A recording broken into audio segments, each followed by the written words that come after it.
불확실한 시장에 맞설 차별화된 투자 전략 4월 23일 머니쇼 플러스 시작합니다. 오늘 오전 코스피 코스닥 모두 상승 출발했는데요. 오후 들어서도 상승폭이 확대되면서 강한 흐름을 나타내고 있습니다. 코스피는 또 2,520선까지 회복이 됐죠. 그렇습니다. 간만에 미국, 중국 갈등이 완화될 수 있다는 기대감이 생겨나고 있는 모습이네요. 네, 확실히 미국과 중국 그리고 트럼프 대통령과 관세 정책이 시장에 많은 영향을 주는 것 같습니다. 관세 협정에 대한 기대감에 오늘 국내 증시 상승폭을 키워가고 있는데 오늘 어떻게 마감하게 될지 증시 토크에서 알아보도록 하겠고요. 또 3대 지수 모두 2% 넘게 상승하면서 간밤에 뉴욕 증시가 굉장히 좋은 흐름을 나타냈잖아요. 네, 그렇죠. 이럴 때는 커플링이 더 좋은 것 같습니다. 네. 저희 나라가 덜 오르는 모습이네요, 오늘은. 네.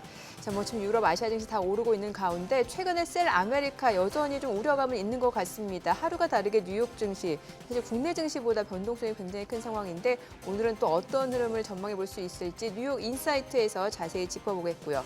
머니 주민에서는 미국 정부가 중국 조선업을 본격적으로 견제하겠다고 나서면서 오히려 K조선이 수혜를 입을 것이라는 전망이 나오고 있습니다. 이에 대해서도 자세히 알아보겠습니다. 지금 보시고 계신 머니쇼는 SBS BG앱과 유튜브에서 실시간 시청이 가능합니다. 더 많은 국내 주식 정보 받아보실 분들은 카카오톡 채널 머니랩 추가하시기 바랍니다. 그럼 오늘 증시 토크 출연자 모시고 자세한 얘기 나눠볼까요? 네, JW 인베스트 곽유정 대표 모셨습니다. 어서 오세요. 네, 어서 오세요. 안녕하세요. 네, 저희 프로그램이 첫 출연이시죠? 네. 네, 그래도 오늘 시장 흐름 좋으니까 참 다행이네요. 요즘 시장 어떻게 판단하시나요? 요즘 시장 예. 정말 어렵습니다. 특히 지지난주까지가 정말 그 하단에 대한 부분에 있어서는 피크가 아니었나라는 생각이 드는데요. 네. 그나마 지금 우리 국내 지수 같은 경우에는 V자 반등 구간에 있긴 하지만 여전히 이제 미증시 같은 경우에는 흔들리는 모습을 많이 보여주고 있습니다. 지금 오늘 양지수가 1%대 정도 올라왔는데요. 여전히 이제 코스피 시장에서는 외국인 순매도가 지속적으로 나오고 있습니다. 그나마 오늘은 양지수 모두 다 분위기가 이제 우호적이 이유가 지금 트럼프 대통령이 지금 중국과 계속해서 대화의 그런 협상에 대한 우호적인 의사를 지금 내비추고 있기 때문이라고 볼 수 있을 것 같은데요. 그러다 보니까 지금 아직 뭐 반도체 관세율이 원래 이번 주 발표가 되기로 했었는데 아직 발표가 나오지 네. 않은 상황이죠. 근데 그럼에도 불구하고 오늘 반도체단에 있었던 종목들 대거 움직임 긍정적으로 나타나기도 했었고요. 2차 전지 관련 종목들은 전일 이제 테슬라 상승세로 인해서 오늘 이제 국내 증시까지 관련 낙수 효과가 반영이 되는 분위기입니다. 그래서 주요 이제 반도체, 2차 전지 이런 굵직굵직한 업종 섹터들이 움직임이 나오다 보니까요. 최근에 시장에서 핫했었던 정치 테마 섹터는 살짝 좀 소강 상태로 그렇죠. 넘어간 그런 흐름들이 관측이 되더라고요. 그래서 현재 시점에서는 또 우리 국내 증시도 실적 장세로 지금 넘어가는 장세인 만큼 계속해서 이제 대형주단의 움직임들도 눈여겨볼 만한 시기이지 않나라고 보고 있습니다. 네. 어저께 아까 말씀하신 것처럼 테슬라 때문에 2차 전지들이 상승했다고 했는데 실제 테슬라가 실적은 너무 나쁘게 나왔잖아요. 그렇죠. 실적이 너무 나쁘게 나왔는데 기대가 좋아져야지 오르는 건데 그냥 머스크가 복귀한다는 이유만으로 상승하는 것 같은데 네. 그게 실질적으로 국내 이런 2차 전지 업체들까지도 실적이나 이런 데 영향을 받을 수 있는 상황인가요? 사실 지금 2차 전지 쪽은 전기차 캐즘에 대한 우려가 여전히 있는 상황이라고 말씀드릴 수 있을 것 같은데요. 테슬라 향 영향도 당연히 긍정적인 부분들 분명히 있습니다. 다만 저는 이 2차 전지 쪽에 대해서 이제 어떻게 우리가 흐름을 잡아가야 되냐라고 본다면 전기차 같은 경우에는 이 캐즘이 좀 극복이 되려면 아직 좀 시간이 더 필요합니다.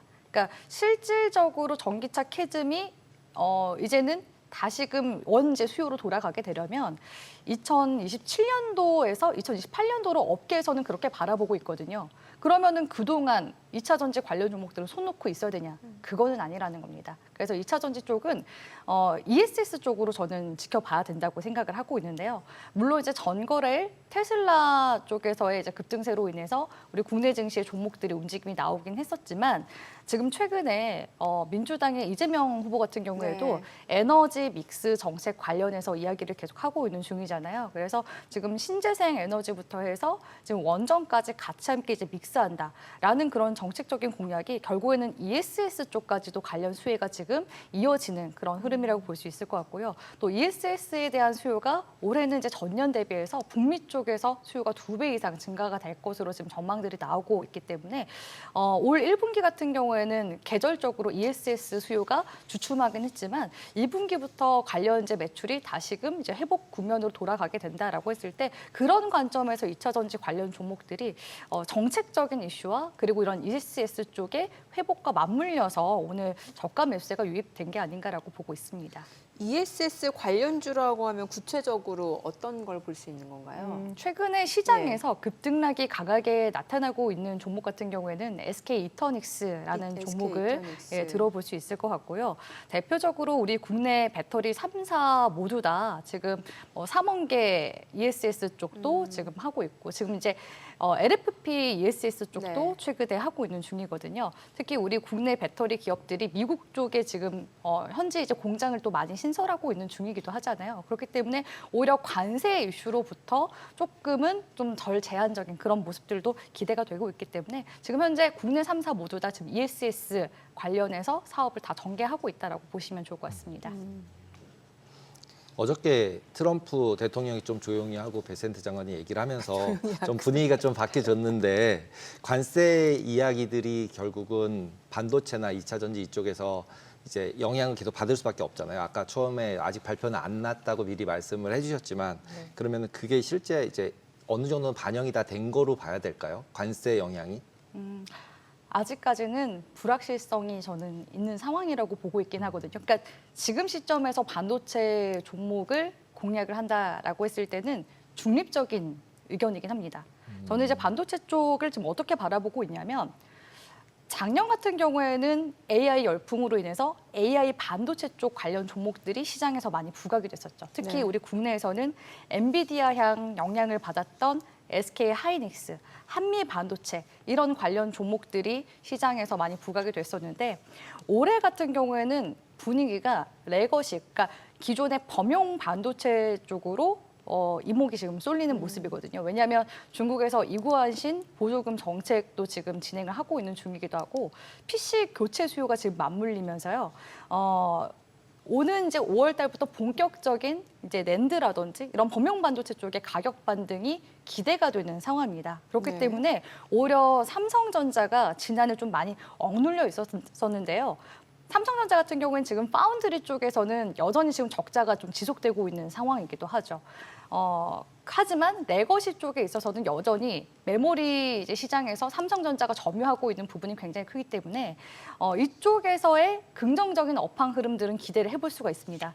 다만 지금 좀 우려스러운 부분들은 아까 말씀드렸다시피 이제 AI 반도체 쪽에 대한 부분이 여전히 우려스럽다라고 말씀을 드렸는데요. 지금 엔비디아 쪽에서도 지금 뭐 미국도 마찬가지고 중국 쪽에서도 서로 지금 수출 규제를 하고 있는 상황입니다. 그래서 엔비디아 쪽에서 그 중국향 AI 칩인 H20 칩 같은 경우에도 지금 사실 매출이 굉장히 좀 많이 나고 있었던 상황이었었는데 이런 이제 중국에 대한 규제 또 미국에 대한 규제로 인해서 결국에는 매출이 감소가 되면 우리나라 SK 하이닉스에 있어서도 당연히 좀 부담이 될 수밖에 없는 그런 부분들이 있어요. 그래서 일단은 AI 반도체 쪽은 조금은 이런 이제 업황 돌아가는 것을 한번 좀 봐야 될 것 같다라고 보여지고요. 최근에 또 하웨이 쪽에서도 그러니까 중국 내부적으로도 계속해서 기술적으로 자립화하는 그런 움직임들이 많이 나타나고 네. 있거든요. 그래서 그런 부분들이 결국 우회적으로 이렇게 엔비디아 쪽으로 해서 중국에 이제 판매가 되고 있었던 이런 HBM 칩들 이런 부분들이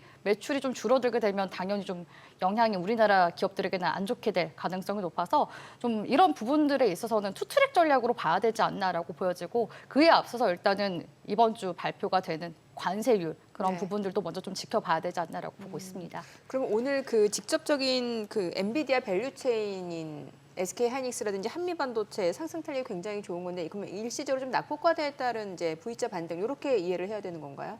일단은 SK 하이닉스와 삼성전자 같은 경우에는 오늘 저가 매수세가 그 관세 이슈로부터 네네. 이제 완화가 될 것이다. 그러니까 아. 미중 갈등이 완화가 네. 될 것이다라는 그런 분위기 속에서의 움직임이 나타난 거라고 보시면 될 것 같고요. 네. 오늘 이제 한미 반도체 같은 경우에는 SK 하이닉스의 기존에 그 HBM에 이제 들어가는 TC 본더 장비를 네. 독점적으로 SK 하이닉스에 공급을 하고 있었습니다. 그런데 최근에 SK 하이닉스가 공급사를 하나 더 늘렸죠.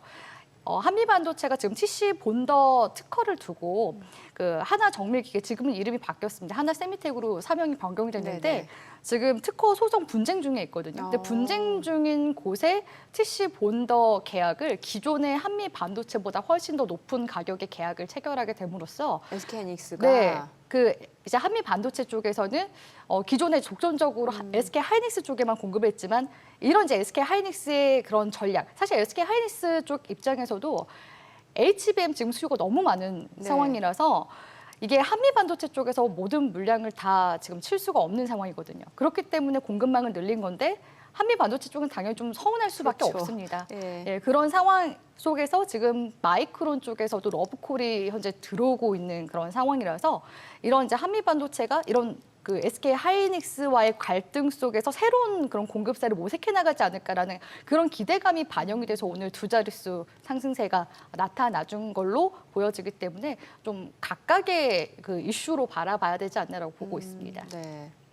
에너지 믹스 아까 말씀하셨는데 결국 이제 수소차, 뭐 전기차 충전, 그다음에 인프라 확충 관련해서 계속 대선 정책들이 나오고 있잖아요. 그거에 따라서 이제 돌아가면서 움직이고 있는데 이게 펀더멘탈을 반영한 건지 아니면 그냥 또 정책 때문에 약간 순환매 형태로 돌아가는 건지 그거에 따라서 좀 장기 투자를 할지 단기 투자를 할지를 정해야 될 것 같은데 그 부분은 어떻게 대응을 해야 좋을까요?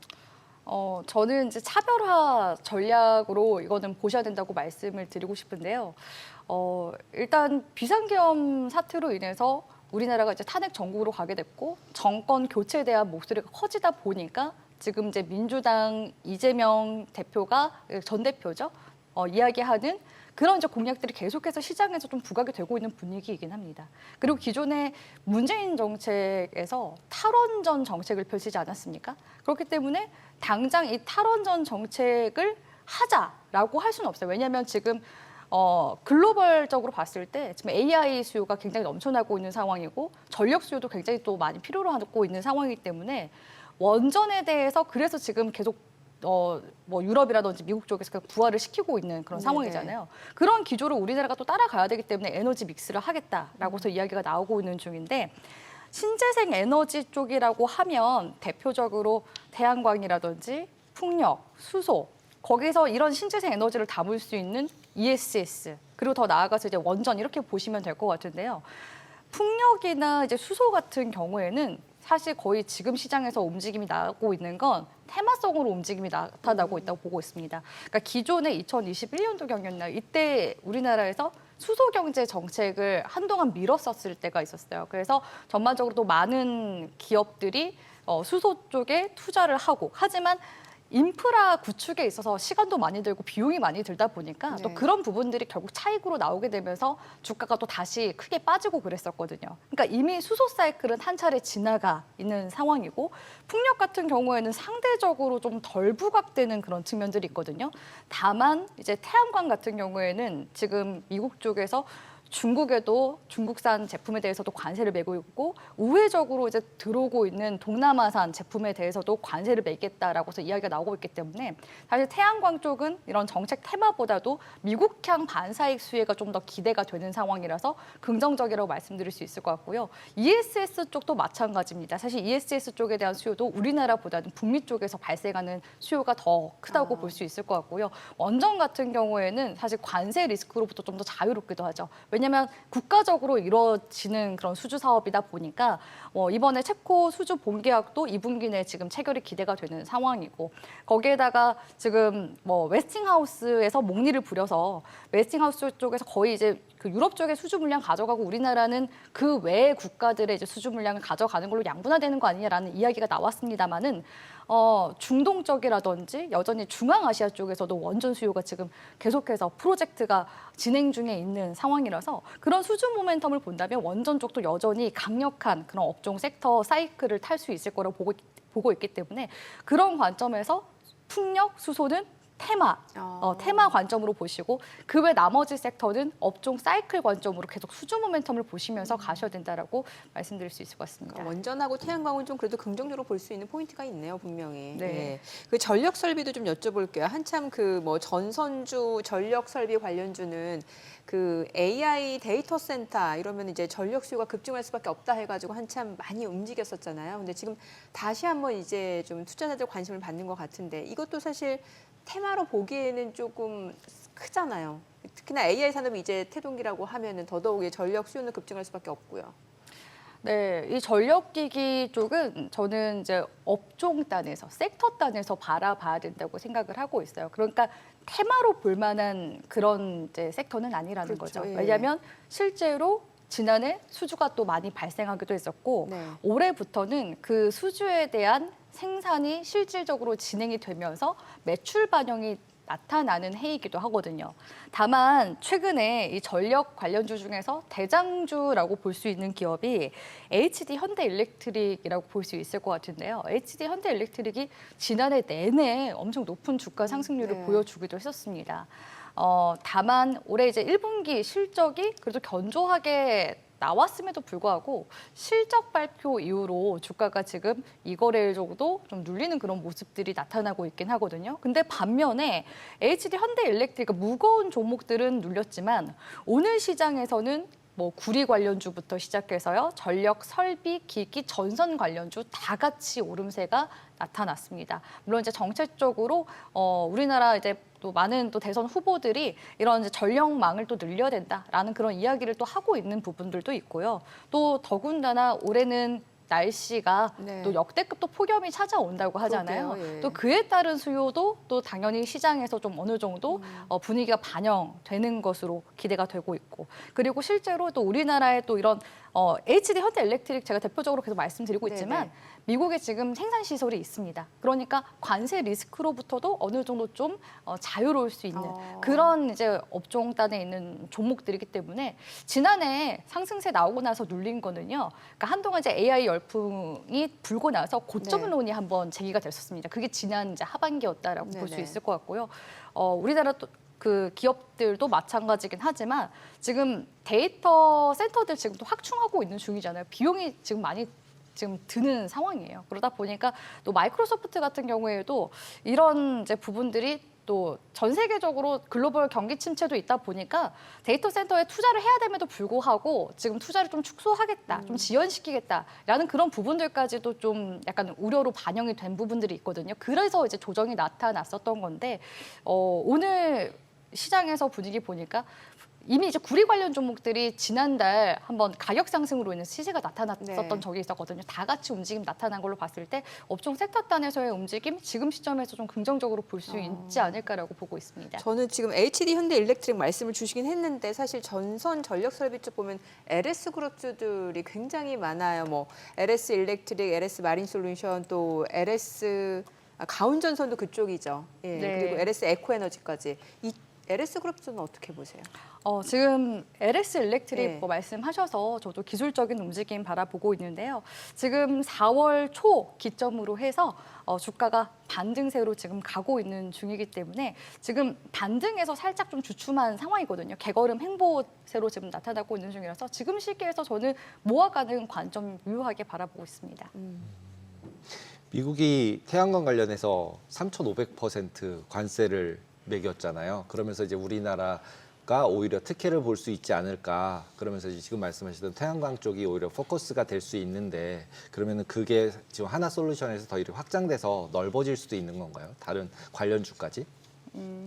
지금 태양광 관련주 중에서 개별주들 중에서 지금 주가가 좀 급등락이 나타났었던 종목들은 신성 ENG, SDN 이런 종목들 들 수 있을 것 같은데요. 아무래도 작은 기업일수록 이런 이슈에 좀 더 민감하게 움직임이 나타나는 그런 측면들이 있다고 보고 있고요. 하지만 태양광 쪽에서의 대장은 하나솔루션이기 때문에 하나솔루션이 이제 올해부터는 그러니까 지난해까지 적자였습니다. 네. 그런데 솔라허브 프로젝트 그 생산 시설이 올 하반기부터 본격적으로 가동이 되게 되면요, 그 태양광 밸류 체인이 지금 완전히 완성되는 거거든요. 그럼 그에 따른 생산 물량이 실적으로 반영이 되면 영업이익 자체가 흑자로 돌아서는 그런 컨센서스도 지금 현재 증권가 쪽에서 나타나고 있는 상황이기 때문에 중장기적 관점에서는 저는 하나솔루션을 대장주로 흐름을 보셔야 된다고 보고 있습니다. 예전에 보면은 그 OCI도 한참 대장주 역할을 했었잖아요.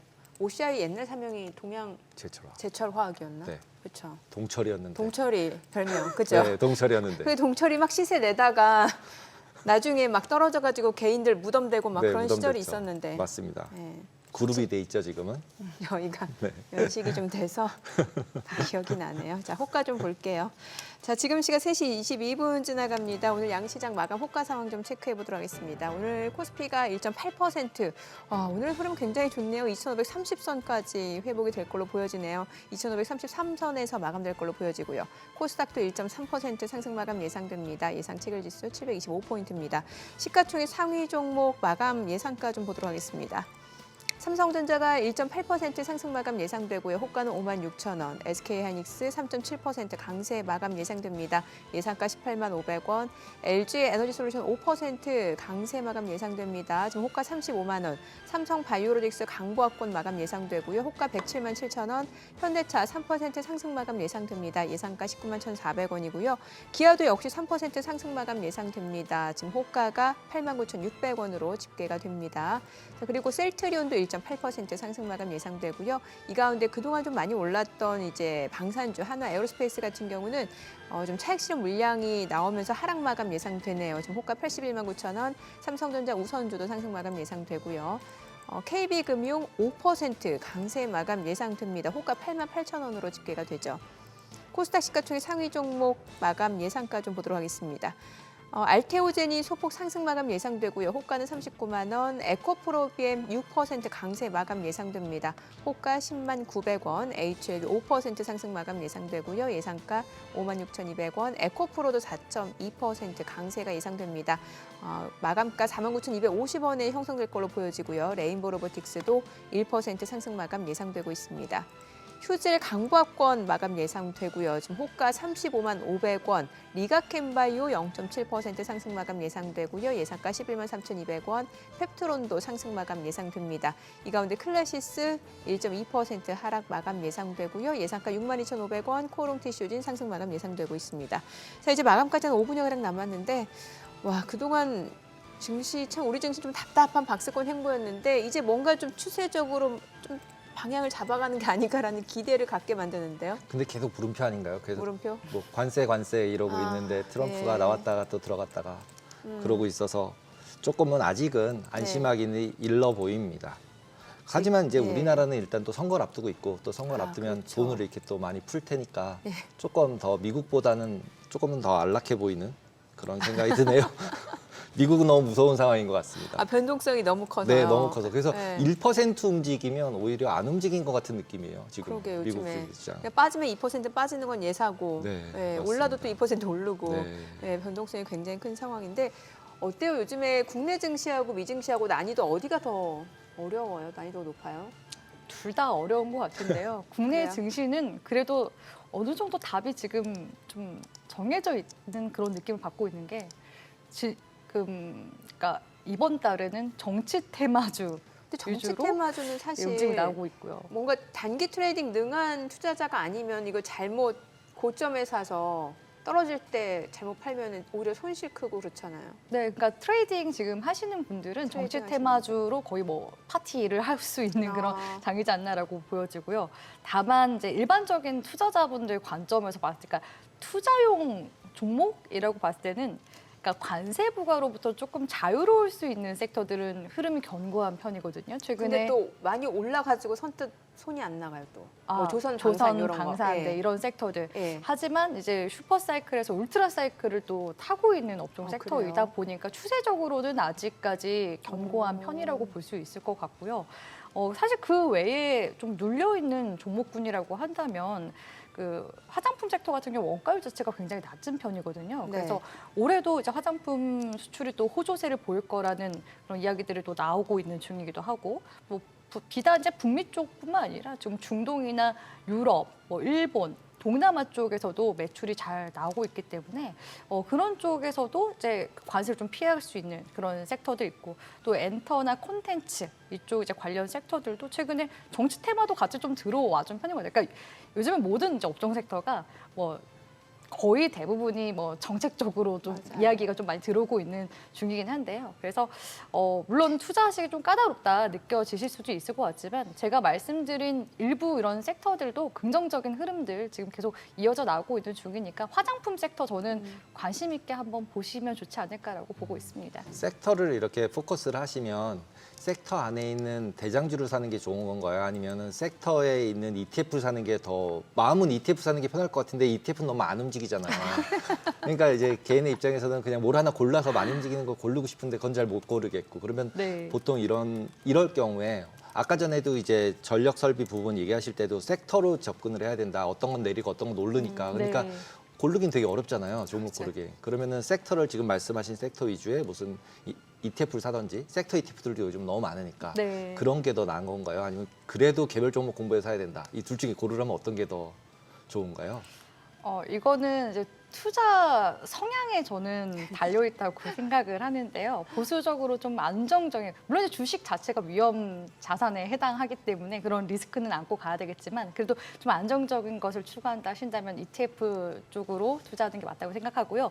좀 더 리스크를 감수하면서도 강력한 좀 수익률을 원한다 하시는 분들은 개별주 중에서 좀 더 공부를 하신 후에 모아가는 적립식 투자를 저는 권장드리고 있습니다. 그리고 보통 이제 그 부분도 개별 종목에서는 궁금하더라고요. 그러니까 주 종목, 그러니까 1등주를 사는 게 좋다고 하시는 분들도 있고, 그다음에 아까 전에도 보면은 이렇게 밑에 있는 다른 중소형주들 사는 부분도 있잖아요. 그러면은 그 둘 중에서는 보통 이제 상황에 따라서 특히 외국인은 대형 거밖에 안 사잖아요. 대형주밖에. 네. 중소형주는 진짜 숏텀으로 돌아가는 기계들이나 하는 거고. 그러면은 개인의 입장으로 보면은 대형주를 사는 게 더 안전해 보이거든요. 네. 네.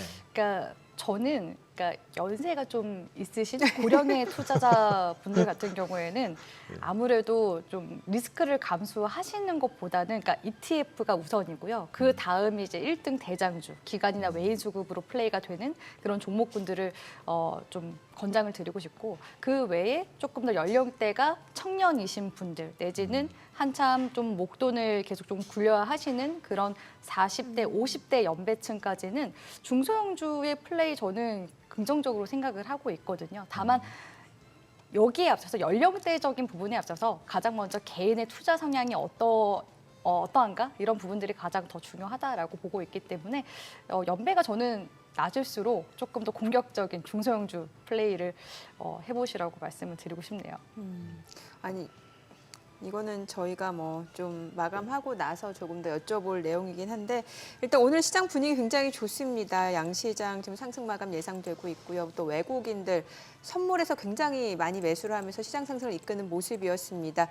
아무래도 뉴욕 증시에서 이제 트럼프 대통령 증권거래위원회 위원장 임명식에서 굉장히 시장이 원하는 이야기를 해줬기 때문에 이 부분 시장이 호재를 좀 인식하는 것 같습니다. 오늘 국내 증시의 마감 상황 좀 확인해 보도록 하겠습니다. 마감합니다.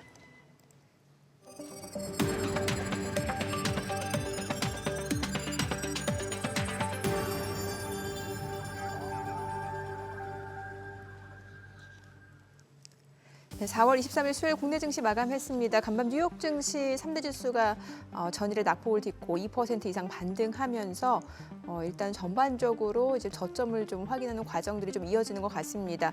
트럼프 대통령이 지금 이제 중국과 관세 협상 계속해서 잘 이루어지고 있다라는 그런 시장에서 좀 반길 만한 그런 메시지를 좀 내놨고 여기에다가 또 제롬 파월 연준 의장에 대해서 해임 의도도 없다라고 밝혔습니다. 다만 금리 인하는 좀 서둘러 달라는 압박은 계속해서 이어지고 있는 상황이고요.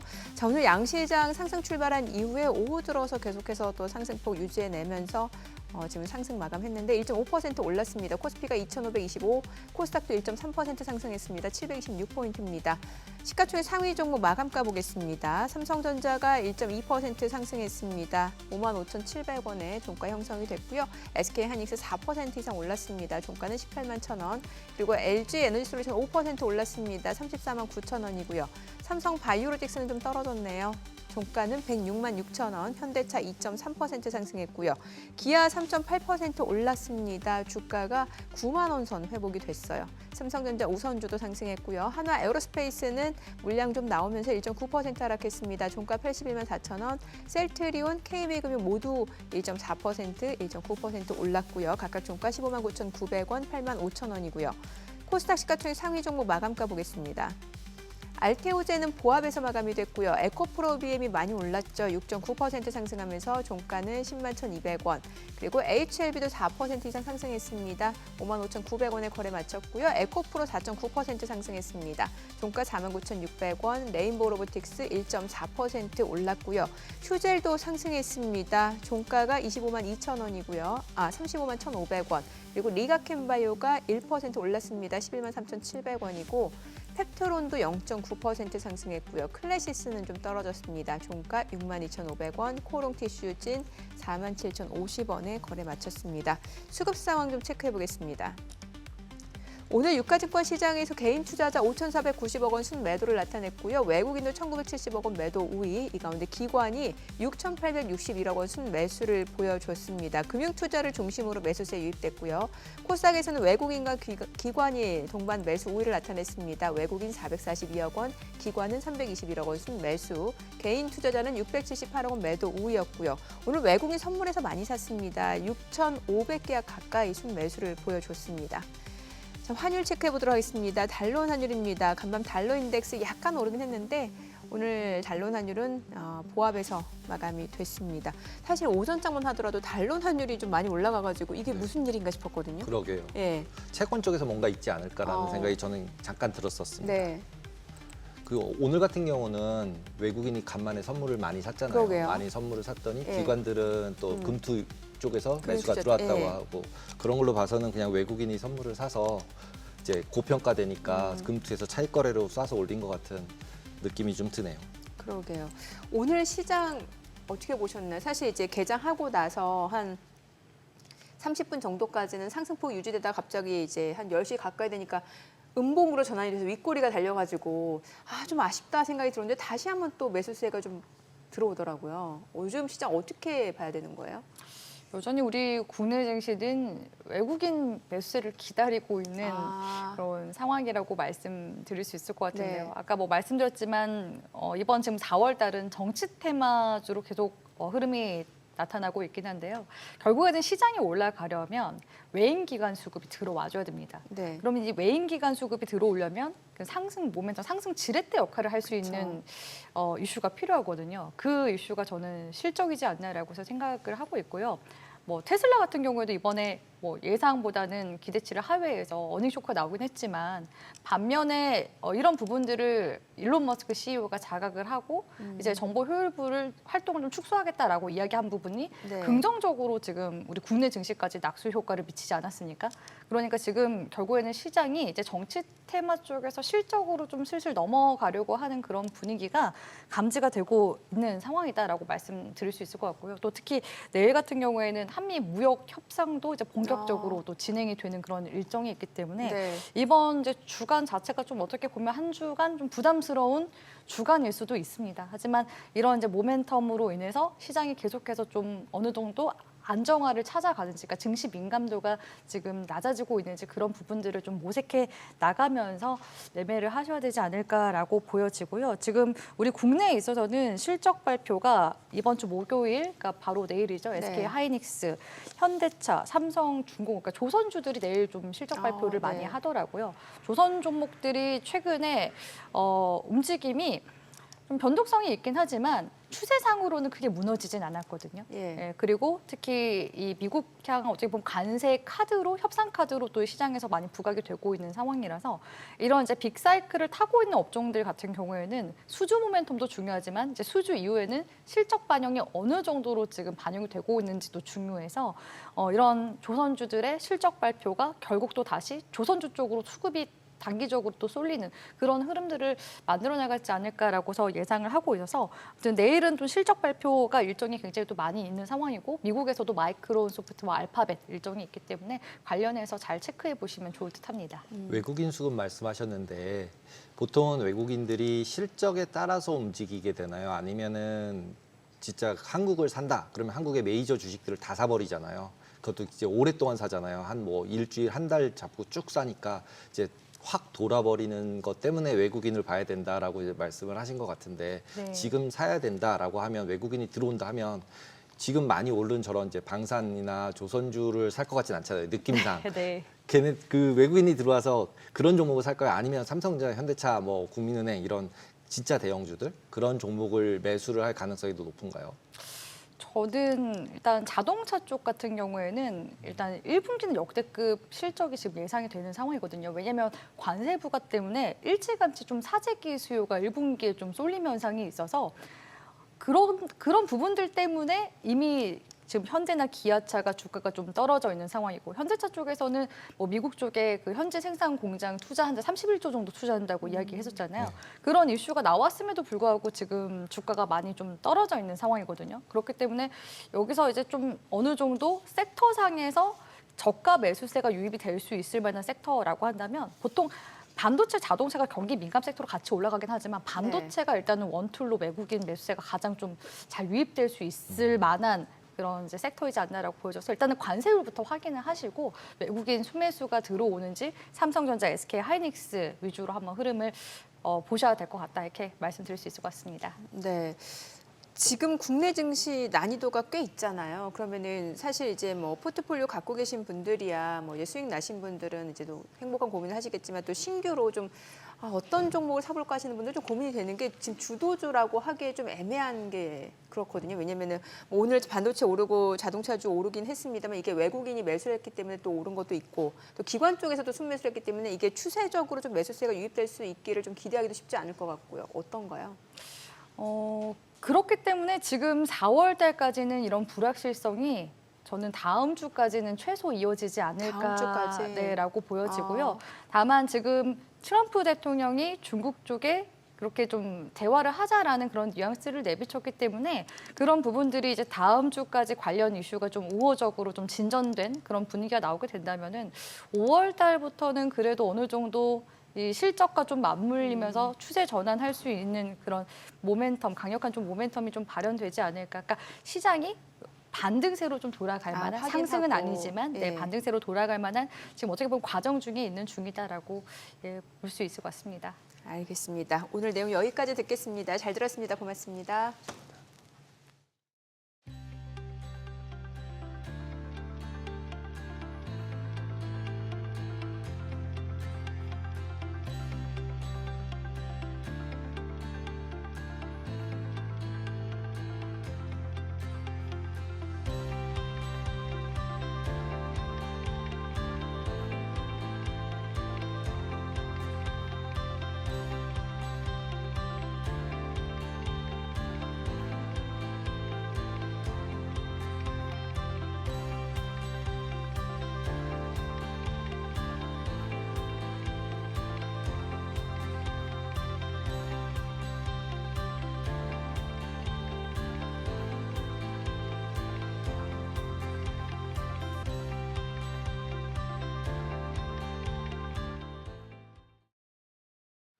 애프터마켓 시황입니다.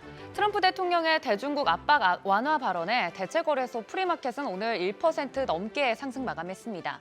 삼성전자, SK하이닉스 등 반도체 투톱뿐만 아니라 LG에너지솔루션부터 현대차까지 시가총액 상위 종목들 일제히 오름세 보였는데요. 기준금리 인하 압박은 여전하지만 트럼프 대통령은 파월 의장을 해임할 의사는 전혀 없다며 파월 흔들기 수위도 낮췄습니다.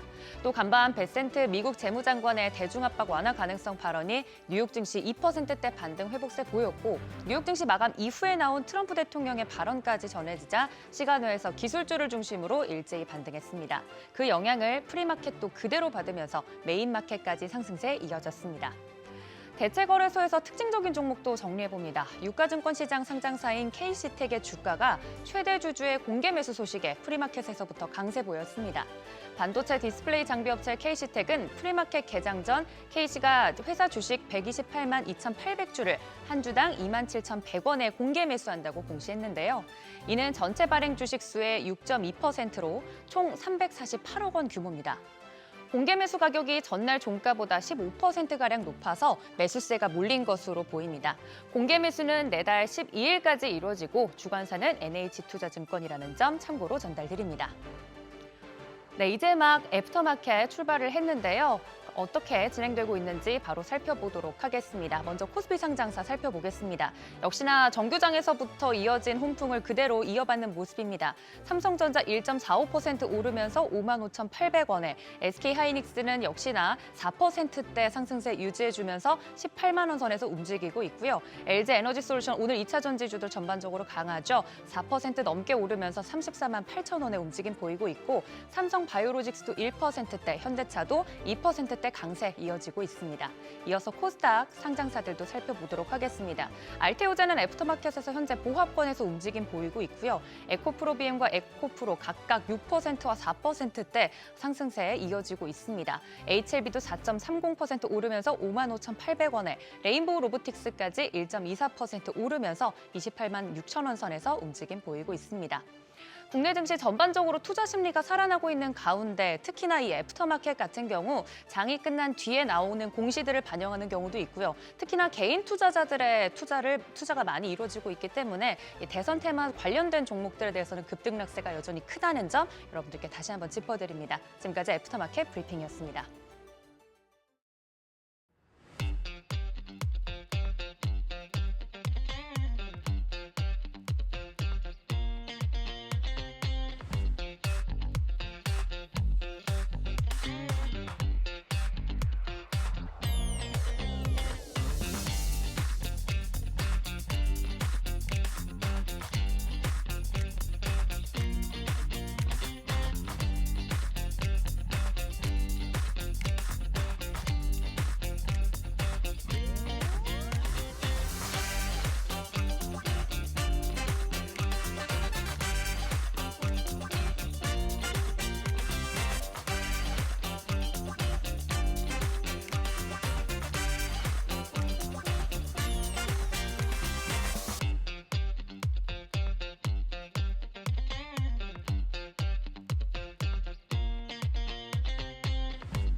결국에는 트럼프 대통령이 시장 달래기에 나선 것 같습니다. 네. 뭐 중국을 포함해서 모든 상대 교역국과 지금 관세 협상 잘 하고 있다. 좀 시간이 걸린다. 이렇게 얘기를 했고, 파월 연준 의장도 해임 의도 없다고 했으니까요. 자기 입으로 안 해서 다행인 것 같습니다. 베센트 장관이 얘기를 하고, 어저께 같은 경우는 정말로 들어오는데 네. 레빗 트위터 막 들어오고요. 그다음에 베센트 트위터 막 들어오더라고요. 트럼프가 말을 안 한 게 훨씬 좋은 것 같습니다. 역시. 네.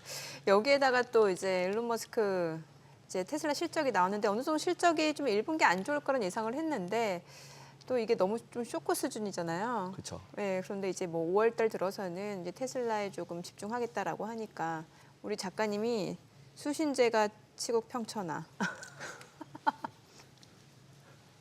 너무 나빴기 때문에 머스크 입장에서도 어쩔 수 없이 네. 얘기를 할 수밖에 없었던 것 같아요. 그래서 네. 실적만 가지고 했으면 굉장히 안 좋았을 수 있는데 네. 이렇게 베센트 얘기하는 부분이랑 실적 안 좋게 난 부분에 내가 빨리 갈게.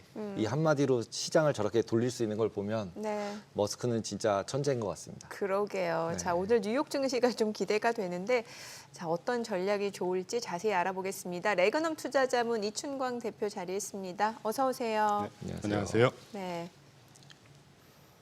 아니 왜냐하면 원래 이제 이춘광 대표님은 미증시에 대해서 굉장히 또 좋은 뷰를 갖고 계셨잖아요. 그러다가 최근에 잠깐 주춤했죠. 주춤하고 네.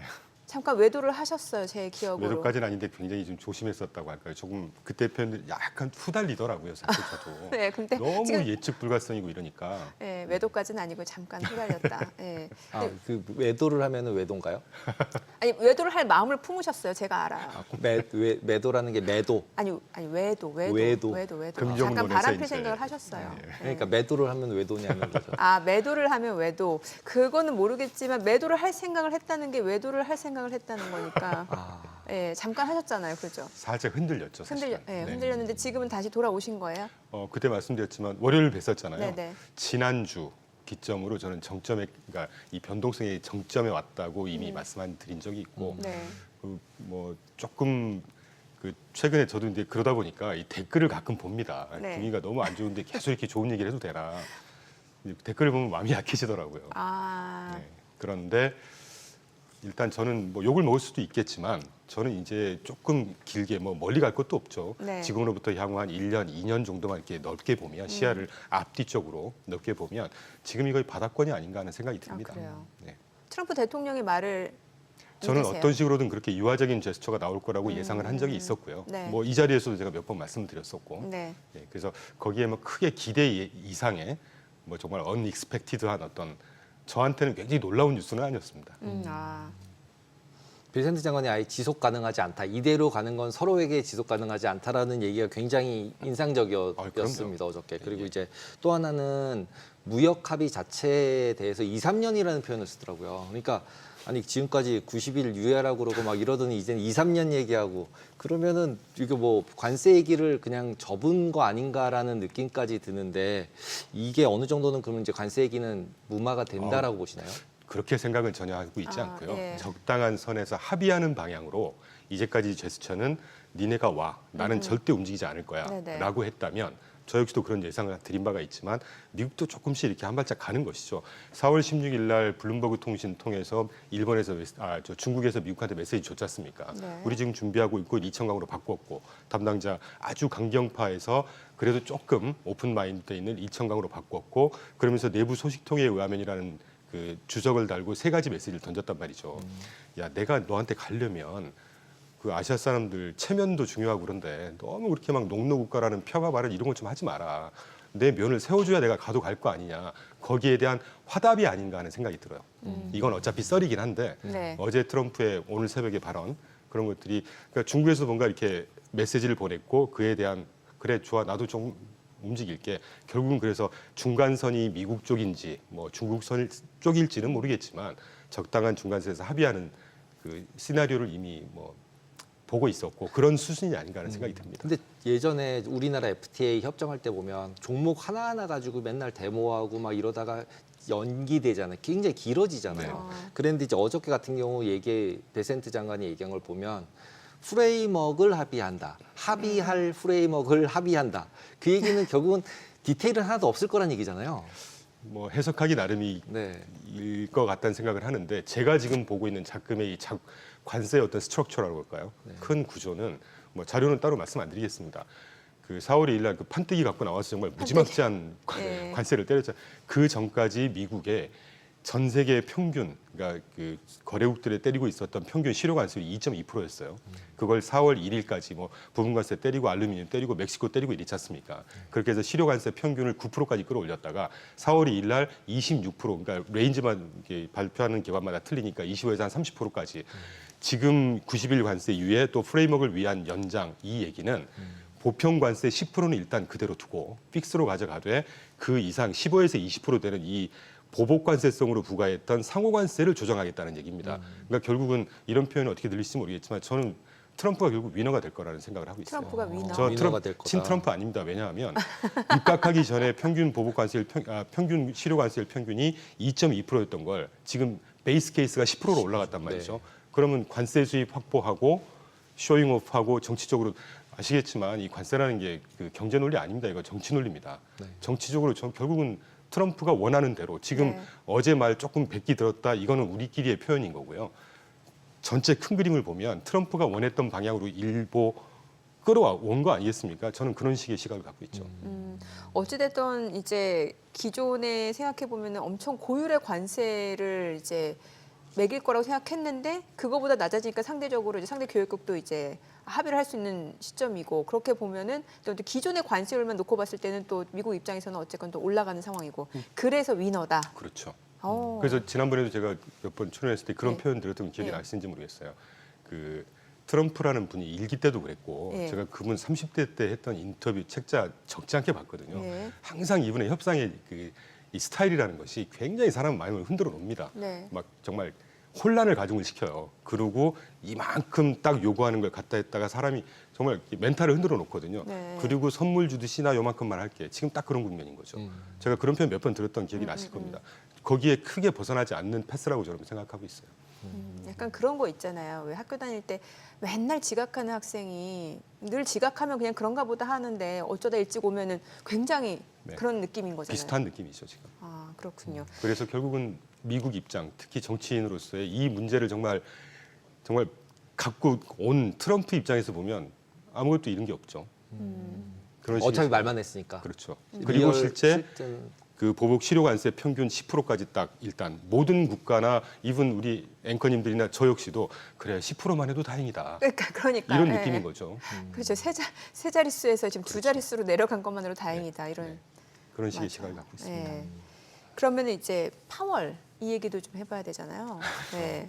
파월 연준 의장에 대해서는 금리 인하 빨리 하라고 한 건데 말 안 들으니까 화가 나서 그렇게 그랬던 거잖아요. 그러니까 저도 앵커님 잘 아시겠지만 저 역시도 이제 어떻게 보면 트럼프의 입장을 되도록이면 이해하려고 하는 편이고 네. 이 관점 자체도 좀 낙관론을 견지하려고 하는데 유일하게 몇 개 안 되는 유일한 트럼프가 지금 파월한테 하는 거는 저는 이해가 안 돼요. 이렇게 막 해임할 거고 자를 거야 하루 만에 말 바꾸고 사실 이 말이 새로운 말은 아닙니다. 작년 대선 기간 내내 했던 얘기예요. 뭐 연준 위원들 나보다 금리도 몰라 내가 대통령 되면 잘라버릴 거야 내내 했던 얘기란 말이에요. 근데 정작 미국 자산에 대한 불신을 본인이 키워놓고 그걸 위해서 금리를 가격 올리기 위해서 금리 낮춰라 그걸 저기 페드 의장한테 지금 덤태기 씌우는 그러니까 이제 일각에서는 뭐 정치적인 희생양을 삼은 게 아니냐 저는 그것도 과대 해석이라고 보고 있고요. 예, 모두 다 나한테 굽신거리고 내 마음대로 다 해야 되겠는데 그 제롬 파월만 유일하게 아주 뉴트럴한 입장을 견지하고 있단 말이죠. 그래? 그래도 나는 데이터 보고 판단할 거야. 이게 틀린 적이 없습니다. 제롬 파월이.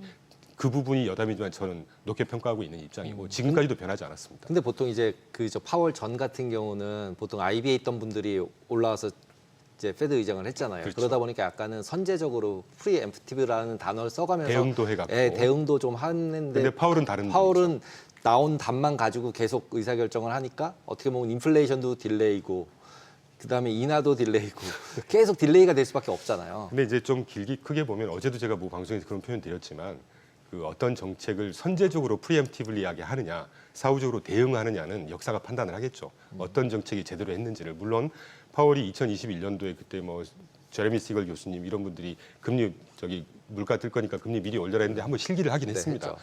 근데 그게 지금의 파월의 정책의 스탠스를 비판하는 명분은 안 된다고 보고 있고 중요한 건 앞으로가 중요한 거니까 개인적으로 저는 그때도 표현드렸지만 제롬 파월이 지금의 스탠스를 높게 평가하는 입장이고 저희 하우스 역시도 그렇게 대응을 하려고 하는 입장이기 때문에 훨씬 안정감이 드는 스탠스인 것 같아요. 저희가 볼 때는. 일단은 근데 파월이 이제 뭐 해임이 당한다거나 이랬을 때는 실제 미국 연준이란 건 어쨌든 달러를 관리하는 이제 단체라면 단체고 좀 은행은 아니잖아요. 어차피.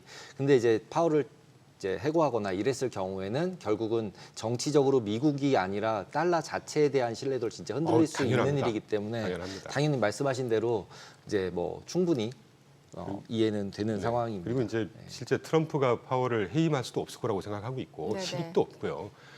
그 제롬 파월 변호사 아니겠습니까? 당연히 소송하겠죠. 내년 5월까지 갈 거 아니겠습니까? 제가 어디라고 말씀 안 드리겠지만 트럼프가 지금 입각한 이후에 그 법에서 보장된 기관의 장들 몇 명을 계속 자르고 있습니다. 그리고 방송이라 이런 표현을 드려도 되는지 모르겠는데 그 야인 생활할 때 워싱턴의 로펌들 굉장히 괴롭히는 로펌들이 있고 정말 죄송한 표현이지만 작살내고 있어요 지금. 그 일환 중에 하나인데 제롬 파월은 이 전 세계 미국만의 중앙은행이 아니지 않습니까? 그렇죠. 네.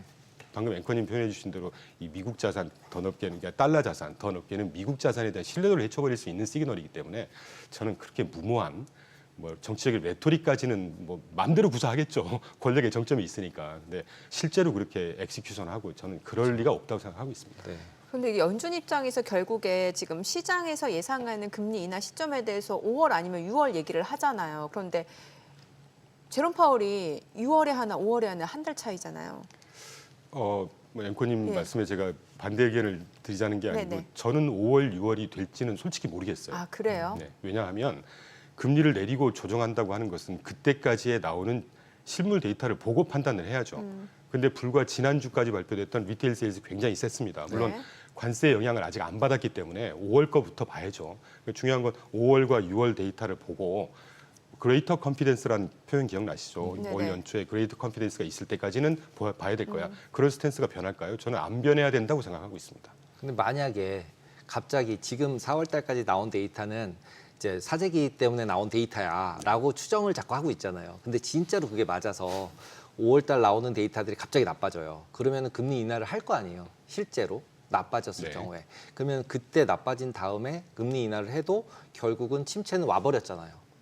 와버린 네. 상태가 되면은 이제 25가 아니라 50 하느니 뭐 이런 얘기가 이제 빅스템 얘기가 분명히 나올 거고. 뭐 실기했다. 네, 실기했다. 예. 뭐 이러고 막 분위기가 확 바뀔 텐데 그러면 지금 이제 저점을 봤다고 얘기하시는 분들의 로직이 깨지는 부분이 결국 5월 달에 CPI 데이터나 PC 데이터가 잘못 나오면 이건 완전 이제 노답이 돼버리는 상황인데 그래서 이제 시장을 전망한다고 하는 것은 신의 영역이라는 말을 그래서 그렇죠. 하는데요. 네. 저는 그래서 전망을 쉽게 하려고 하진 않습니다. 그냥 그래서 저희 운용의 타입을 아까도 언급드렸지만 미리 이렇게 배팅을 하려고 하진 않고요. 네. 저도 아주 짧은 경험이지만 이 업계 한 30년 있다가 독립을 한 입장인데 대응을 하는 것이 히트레이쇼를 그나마 높이는 방법이더라고요. 네, 근데 그 시차라고 하는 게 뭐 한두 달 아니겠습니까? 그래서 크게 긴 흐름으로 보면 얼마나 크게 그렇게 대세의 영향이 있을까 하는 생각을 하고 있고 여전히 데이터가 좋게 나올지 나쁘게 나올지는 두고 봐야죠. 그래서 지금 우리가 막 아주 극단적인 전망을 하는 거는 소모적인 논쟁이다라는 생각을 하고 있습니다. 네. 그럼 여전히 미국 경기에 대해서는 아직은 지금 확신하고 있고요. 저는. 둔화는 걱정할 상황은 적어도 아직은 아니고. 지난주까지 예. 발표된 데이터는 양호하게 네. 나오고 있으니까요. 네. 그리고 지난번에 또 말씀 주신 것 중에 뭐 기대 인플레이션에 대해서도 1년하고 5년을 좀 다르게 봐야 된다는 말씀 주셨으니까 네. 5년 기대 인플레이션이 그렇게 높지 않다라는 거는 물가 상승 압박에 대해서도 그렇게 걱정할 상황은 아니다. 뭐 걱정을 하고 있겠지만 예. 그 답을 드리기 이전에 이 소프트 데이터지 네네. 않습니까? 서베이 심리 지표, 기반으로 예, 예. 이게 뭐 짧은 경험이지만 한 30년, 20년 정도 이렇게 운용할 때 애널리스트 할 때 보면 이런 심리 지표는 굉장히 단기적으로 영향을 미치고요. 반대로 그 악재가 해소됐을 때는 단기적으로 또 안정이 됩니다. 네. 내내 그래 왔고요. 예. 2022년도까지 볼 필요도 없이 2023년, 2024년도 마찬가지였습니다. 대표적인 ISM PMI 지표, 제조업 PMI 지표 지난 2년 동안 경기 펀더멘털 굉장히 좋은 구간 동안에 40 밑으로 계속 떨어져 있었어요. 그거 어떻게 설명할 거냐는 거죠. 돈 풀어서 그랬다고 그러는 거죠. 뭐 어쨌건 네, 네. 그래서 중앙은행 역할이 있는 것이고 지금 일각에서도 보니까 말씀이 나온 김에 재정 지출 같은 거 굉장히 위축되고 있다고 말씀들을 하시는데 트레저리 그 데일리 트레저리 스테이트먼이라고 제가 한번 몇 번 보여드렸는데요. 그 나라의 국가 아니겠습니까? 연초에 지금 7,890억 달러였다가 지금 잔액이 3천억 달러로 줄어 있습니다. 작년 같은 기간 대비 굉장히 더 공격적인 재정 지출을 하고 있어요 지금. 그러니까 트럼프의 말이라든가 정책 집행 그분들이 뭔가 긴축해야 되고 돈 아껴야 되고 이렇게 생각을 하니까 데이터 확인을 안 하고 돈을 덜 쓰고 있다라는 생각을 하고 계시겠지만 실제 재무부에서 재무부 고간 통장 잔액을 보시면 굉장히 공격적으로 줄고 있어요. 그런데 이제 일각에서는 이게 줄어들면 더 여력이 없다. 그래서 이번에 상원 그 예산 결의안 거기 담긴 게 제일 마지막 주요 세 번째 포인트가 5조 달러 이상 연방 예산 증액하는데 법안 반영했지 않습니까? 그게 더 여유를 계속 생겨놓는 겁니다 지금. 그래서 저는 그런 식의 긍정적인 견해를 갖고 있어요. 결국 계속적으로 정부가 지출을 이미 하고 있다. 필요할 경우에는 하겠죠. 할 수 있다. 네네. 네.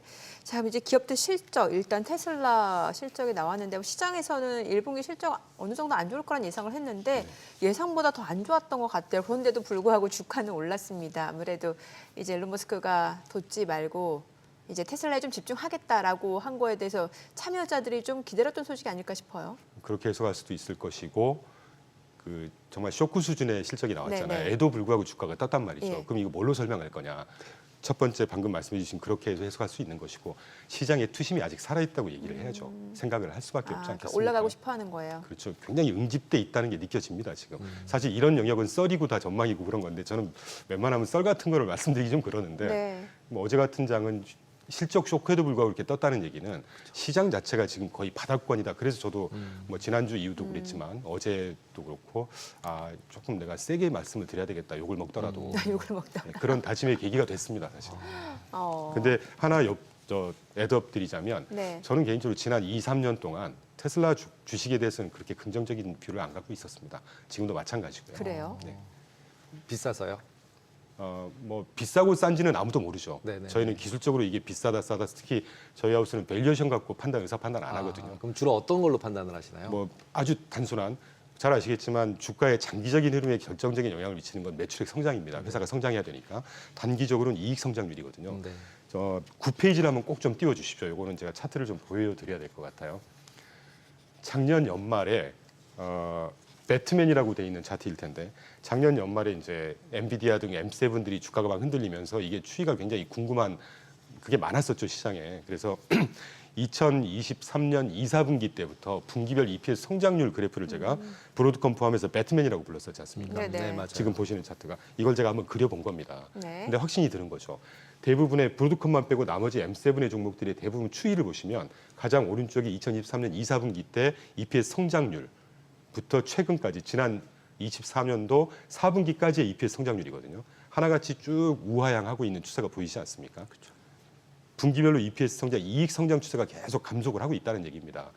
엔비디아만 넣고 보면 저 주황색 가장 왼쪽 엔비디아 바 차트에 왼쪽에서 두 번째를 보시면 저게 2023년도 3분기인가 4분기 때 EPS 성장률이 그때 뭐 거의 600% 가까이 치솟았었어요. 분기 이익 성장률이 600%였습니다. 이걸 반영한 거예요. 지난 2년 동안.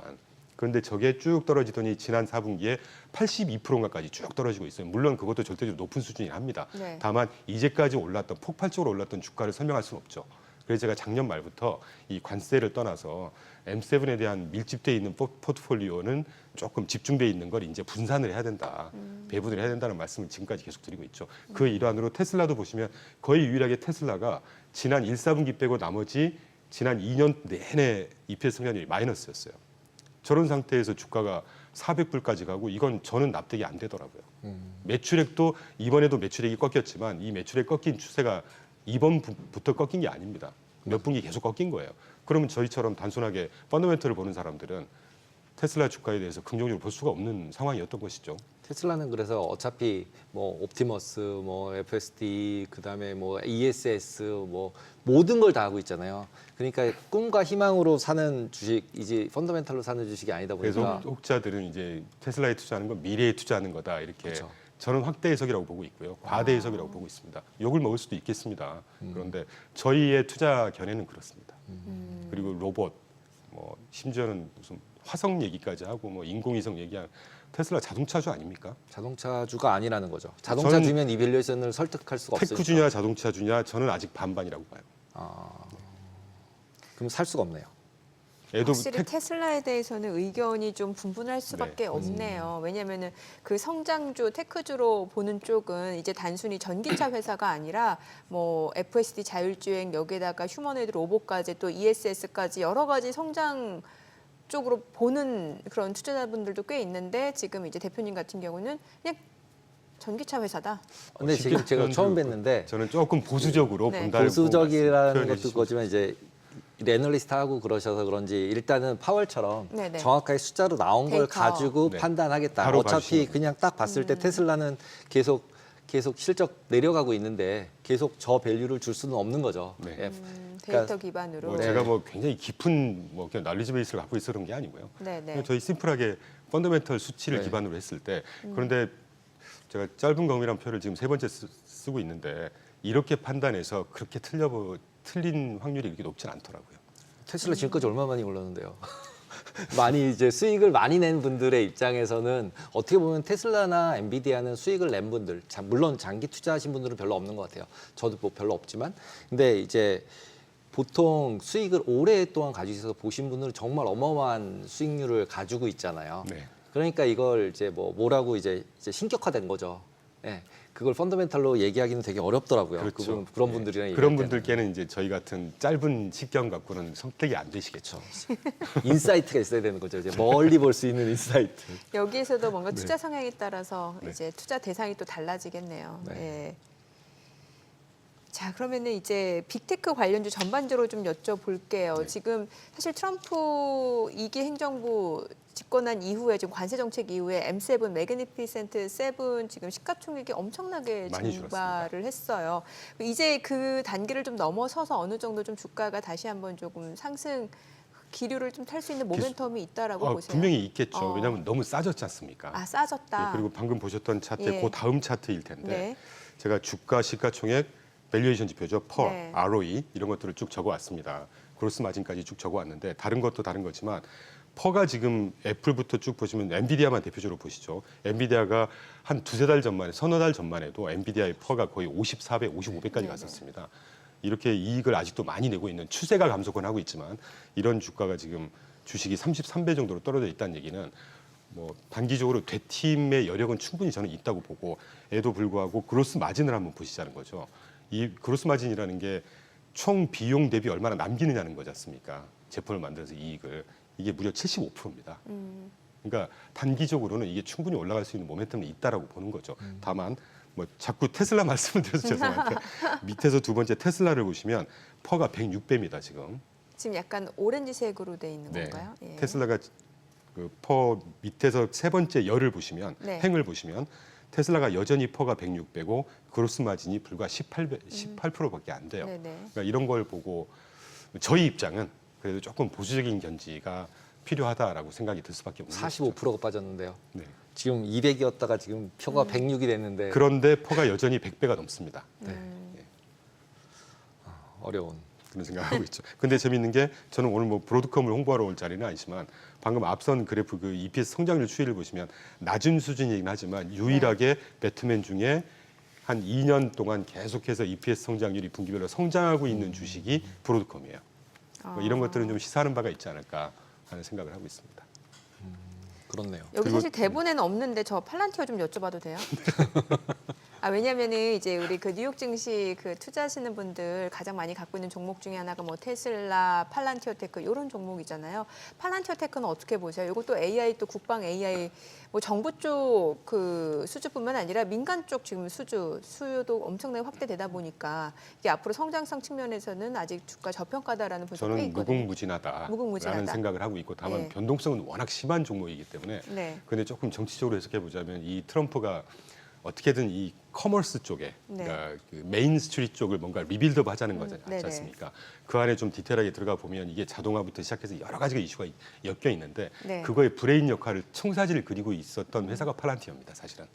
그러니까 아주 그 헤비한 회사죠. 그러니까 예. 어떤 의미로 말씀드려야 될지 모르겠는데 이 브레인 역할을 한다는 차원에서 그냥 쉽게 넘어갈 종목은 아니다. 이 정도만 말씀드리겠습니다. 쉽게 넘어갈 종목은 이게 아니다. 125달러까지 갔다가 최근에 뭐 한 60달러까지 다시 또 떨어졌다가 다시 지금 97달러까지 올라왔잖아요. 확실히 이 팔란티어 테크 같은 경우는 좀 대기 매수 수요가 꽤 있는 것 같아요. 제가 참 종목 전문가처럼 들리실 수는 있겠지만 지금부터 한 3년, 5년 네. 팔란티어가 발군의 실적을 보이지 않을까 하는 생각이 아, 듭니다. 앞으로. 근데 그거 아까 보여주신 P나 이거 그림 그리면 되게 나쁠 것 같지 않으세요? 그렇죠. 굉장히 팔란티어는 당연히 높고요. 이렇게 나오겠죠. 굉장히 높게 그런데 나오고. 잘 아시겠지만 종목이라고 하는 게 네. 테슬라도 사실 자꾸 테슬라 말씀을 드리게 되는데 250불 당시에서 400불까지 갔다가 지금 250불 다시 떨어졌지 않습니까? 그러니까 아주 심플하게 보면 11월 6일이었었나요? 11월 5일이었죠. 대통령 선거했던 날이. 그 이후에 70%까지인가 100% 거의 올랐다가 그게 거의 깨끗이 지금 반납한 상태입니다. 그러니까 그동안에 올랐던 11월 6일 날 이후에 올랐던 건 그때도 그 표현 드렸는데 정치적인 프리미엄이 이제 해소된 거예요. 저는 그렇게 해석하고 있습니다.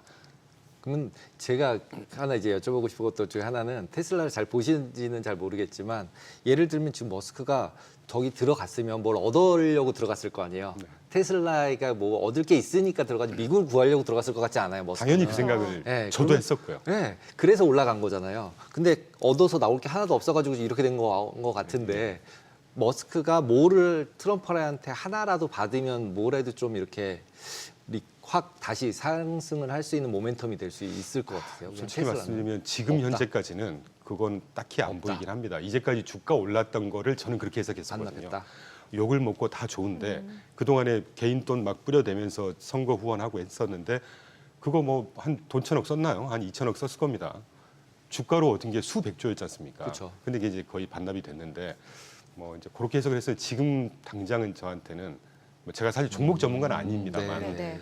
그런 반대급부로 어떻게 뭐 기브앤테이크를 할 수 있는 뭔가는 딱히 보이진 않습니다. 아니 왜 다른 전문가는 그때 그랬잖아요. 그 일론 머스크가 ESS 사업에 필요한 그 LFP 배터리 관세 품목에서 제외되면 이것도 확실히 효과가 있는 거고 여기다가 또 FSD 그 자율주행 비감독 버전 빨리 승인 내주면 뭐 예를 들면 저도 네, 그 생각을 이것도 사실 했었죠. 매출로 잡힐 수 있는 거고.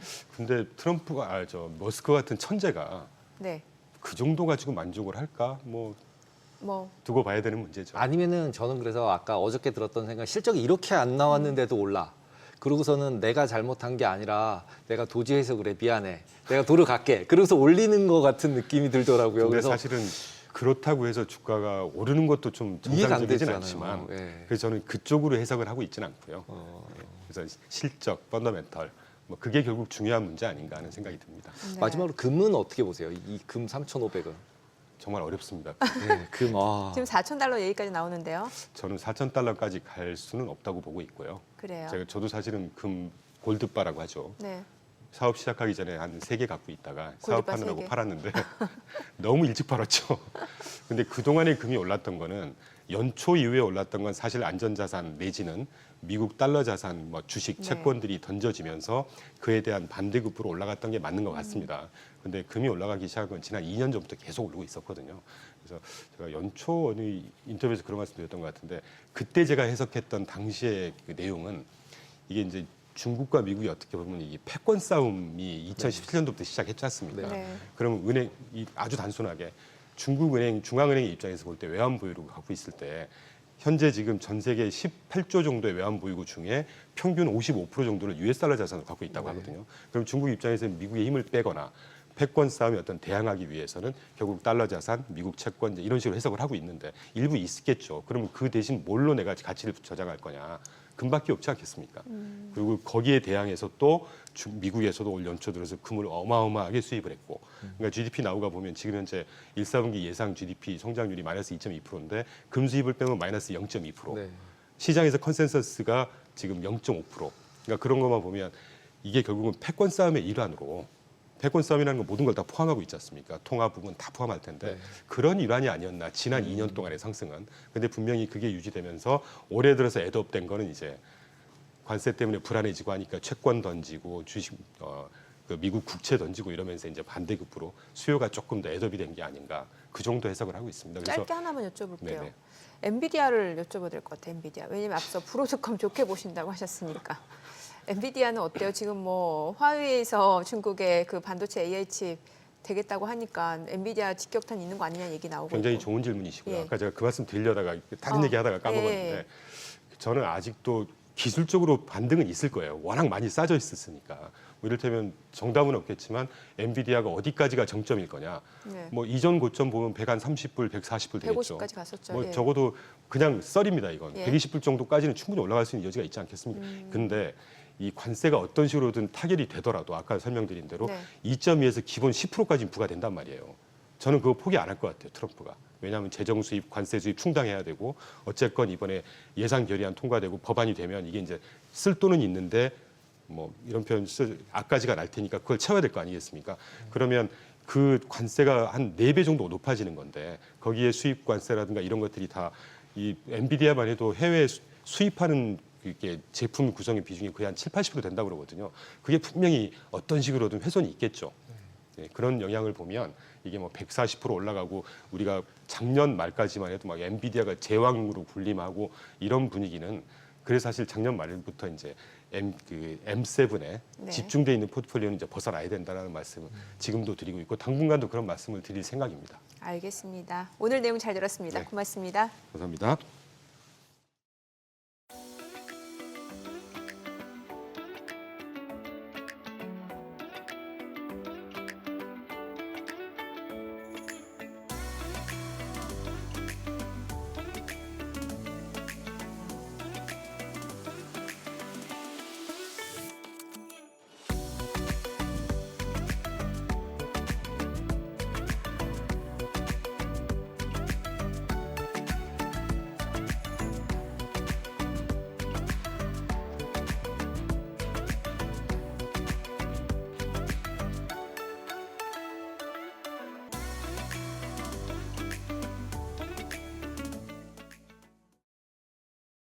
오늘 밤 뉴욕 증시를 대비해 반드시 체크해야 할 월가 이슈와 종목 짚어봅니다.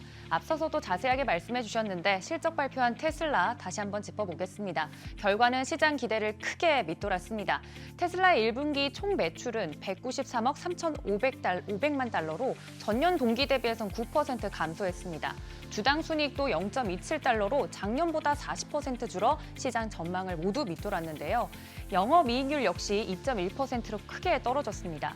작년 같은 기간 5.5%, 직전 분기 6.2%였던 것과 비교하면 하락폭이 상당합니다. 테슬라는 부진의 원인으로 모델 Y 신제품 생산, 평균 판매 가격 인하, 그리고 전 세계 공장 조정에 따른 공급 차질 등을 꼽았습니다.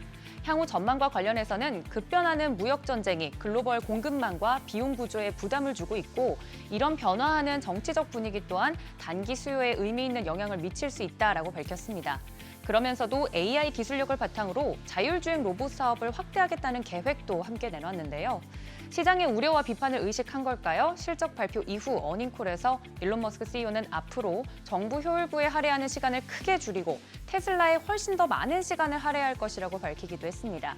실망스러운 실적 발표 직후 테슬라 주가는 뉴욕 증시에서 4.6% 상승 마감했고 시간외 거래에서는 약 4% 추가 상승하면서 247달러 근처까지 올라왔습니다.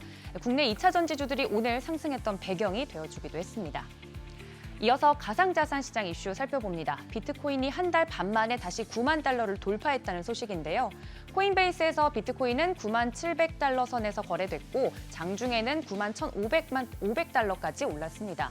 우리 시간으로 들어오기 직전 확인을 보니 오후 들어서는 9만 3천 달러까지 오르고 있다고 합니다. 한때 7만 4천 달러까지 떨어졌던 것을 감안하면 약 20% 넘게 반등한 겁니다. 비트코인이 과거처럼 기술주와 동조하는 대신 금처럼 위험 회피 자산 역할을 하고 있다는 분석이 나오고 있습니다. 블룸버그도 불확실성이 커질수록 이 비트코인이 금과 유사한 흐름을 보이고 있다라고 평가했고요.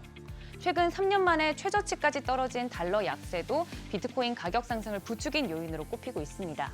비트코인뿐만 아니라 알트코인도 일제히 강세 보였고 간밤 뉴욕 증시에서도 비트코인 비축 기업 마이크로스트레치 등 코인 관련주들의 상승세도 돋보였습니다. 위기 속에서 비트코인이 디지털 금으로 자리 잡고 있다는 흐름 점점 뚜렷해지고 있는데 이런 흐름이 계속 이어지는지는 지켜보셔야겠습니다. 마지막은 정유업계 시선으로 본 미국 경제입니다. 쉐브론의 마이크 워스 CEO는 CNBC와의 인터뷰에서 미국은 아직 경기 침체에 진입한 상황은 아니다라고 평가했습니다. 성장 둔화 가능성은 있지만 본격적인 침체 신호는 아직 보이지 않는다는 판단인데요. 다만 트럼프 대통령의 관세 정책과 오펙 플러스의 증산 움직임이 겹치면서 시장은 석유 수요 둔화를 예측하고는 있습니다. 실제로 서부 텍사스산 원유는 관세 발표 이후 한 달 사이에 11%가량 하락했습니다. 그럼에도 쉐브론은 유가 하락에도 불구하고 자본 지출 계획을 유지하겠다고 밝혔는데요. 워스 CEO는 유가가 $60 밑으로 떨어지면 육상 유전 활동이 위축될 수 있다며 향후 몇 달 내에 생산량 감소 가능성도 시사했습니다. 쉐브론은 앞서 전체 인력의 최대 20%, 그러니까 약 9천 명을 감축하겠다는 계획도 밝힌 바 있습니다. 에너지 업계 역시 불확실성에 맞서 구조조정과 대응에 나서는 모습입니다. 불안감은 여전하지만 투자자들은 백악관이 주요 국가와 관세 협상이 잘 진행될 것이라는 낙관론에 기대를 더 거는 모습입니다. 트럼프 행정부가 투자자들이 지금 당장 듣고 싶은 말로 시장을 달랜 건데 과연 바람대로 흘러갈지는 함께 지켜보시죠. 지금까지 월가 리포트였습니다.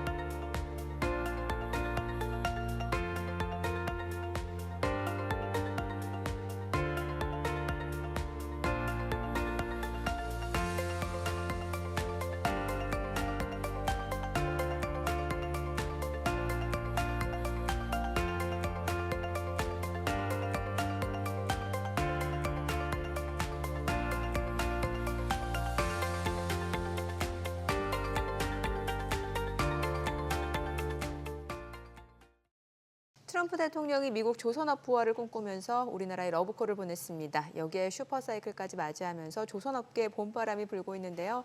최근 조선주름 짚어보면서 투자 전략 세워보겠습니다. 신영증권 엄경화 연구원 자리했습니다. 어서 오세요. 안녕하세요. 트럼프 대통령이 전 세계 향해서 계속 관세 폭탄 던지고 있는데요. 그 와중에 이제 조선주만 계속 좋잖아요. 네네. 네, 이 상황에서 이제 사람들이 이제 신규로 들어가기엔 또 어렵고, 그 다음에 가지고 계신 분들은 언제 또 이제 팔아야 되나 아니면 이게 슈퍼사이클이니까 계속 가지고 있어야 되나 고민스러운데, 이제 제일 유명하신 분이시잖아요. 조선업 관련해서 저도 이제 성함만 분명히 듣다가 있으세요. 예. 네, 그래서 어떻게 보시는지 알려주시면 도움이 될 것 같습니다. 기업의 주식을 사실 때 뭐 보고 사시나요? 기본적으로. 보통 흔히 이제 교과서적으로 얘기하면은 뭐 실적, 펀더멘탈 뭐 이런 거 보라고 하는데. 예, 맞습니다. 예.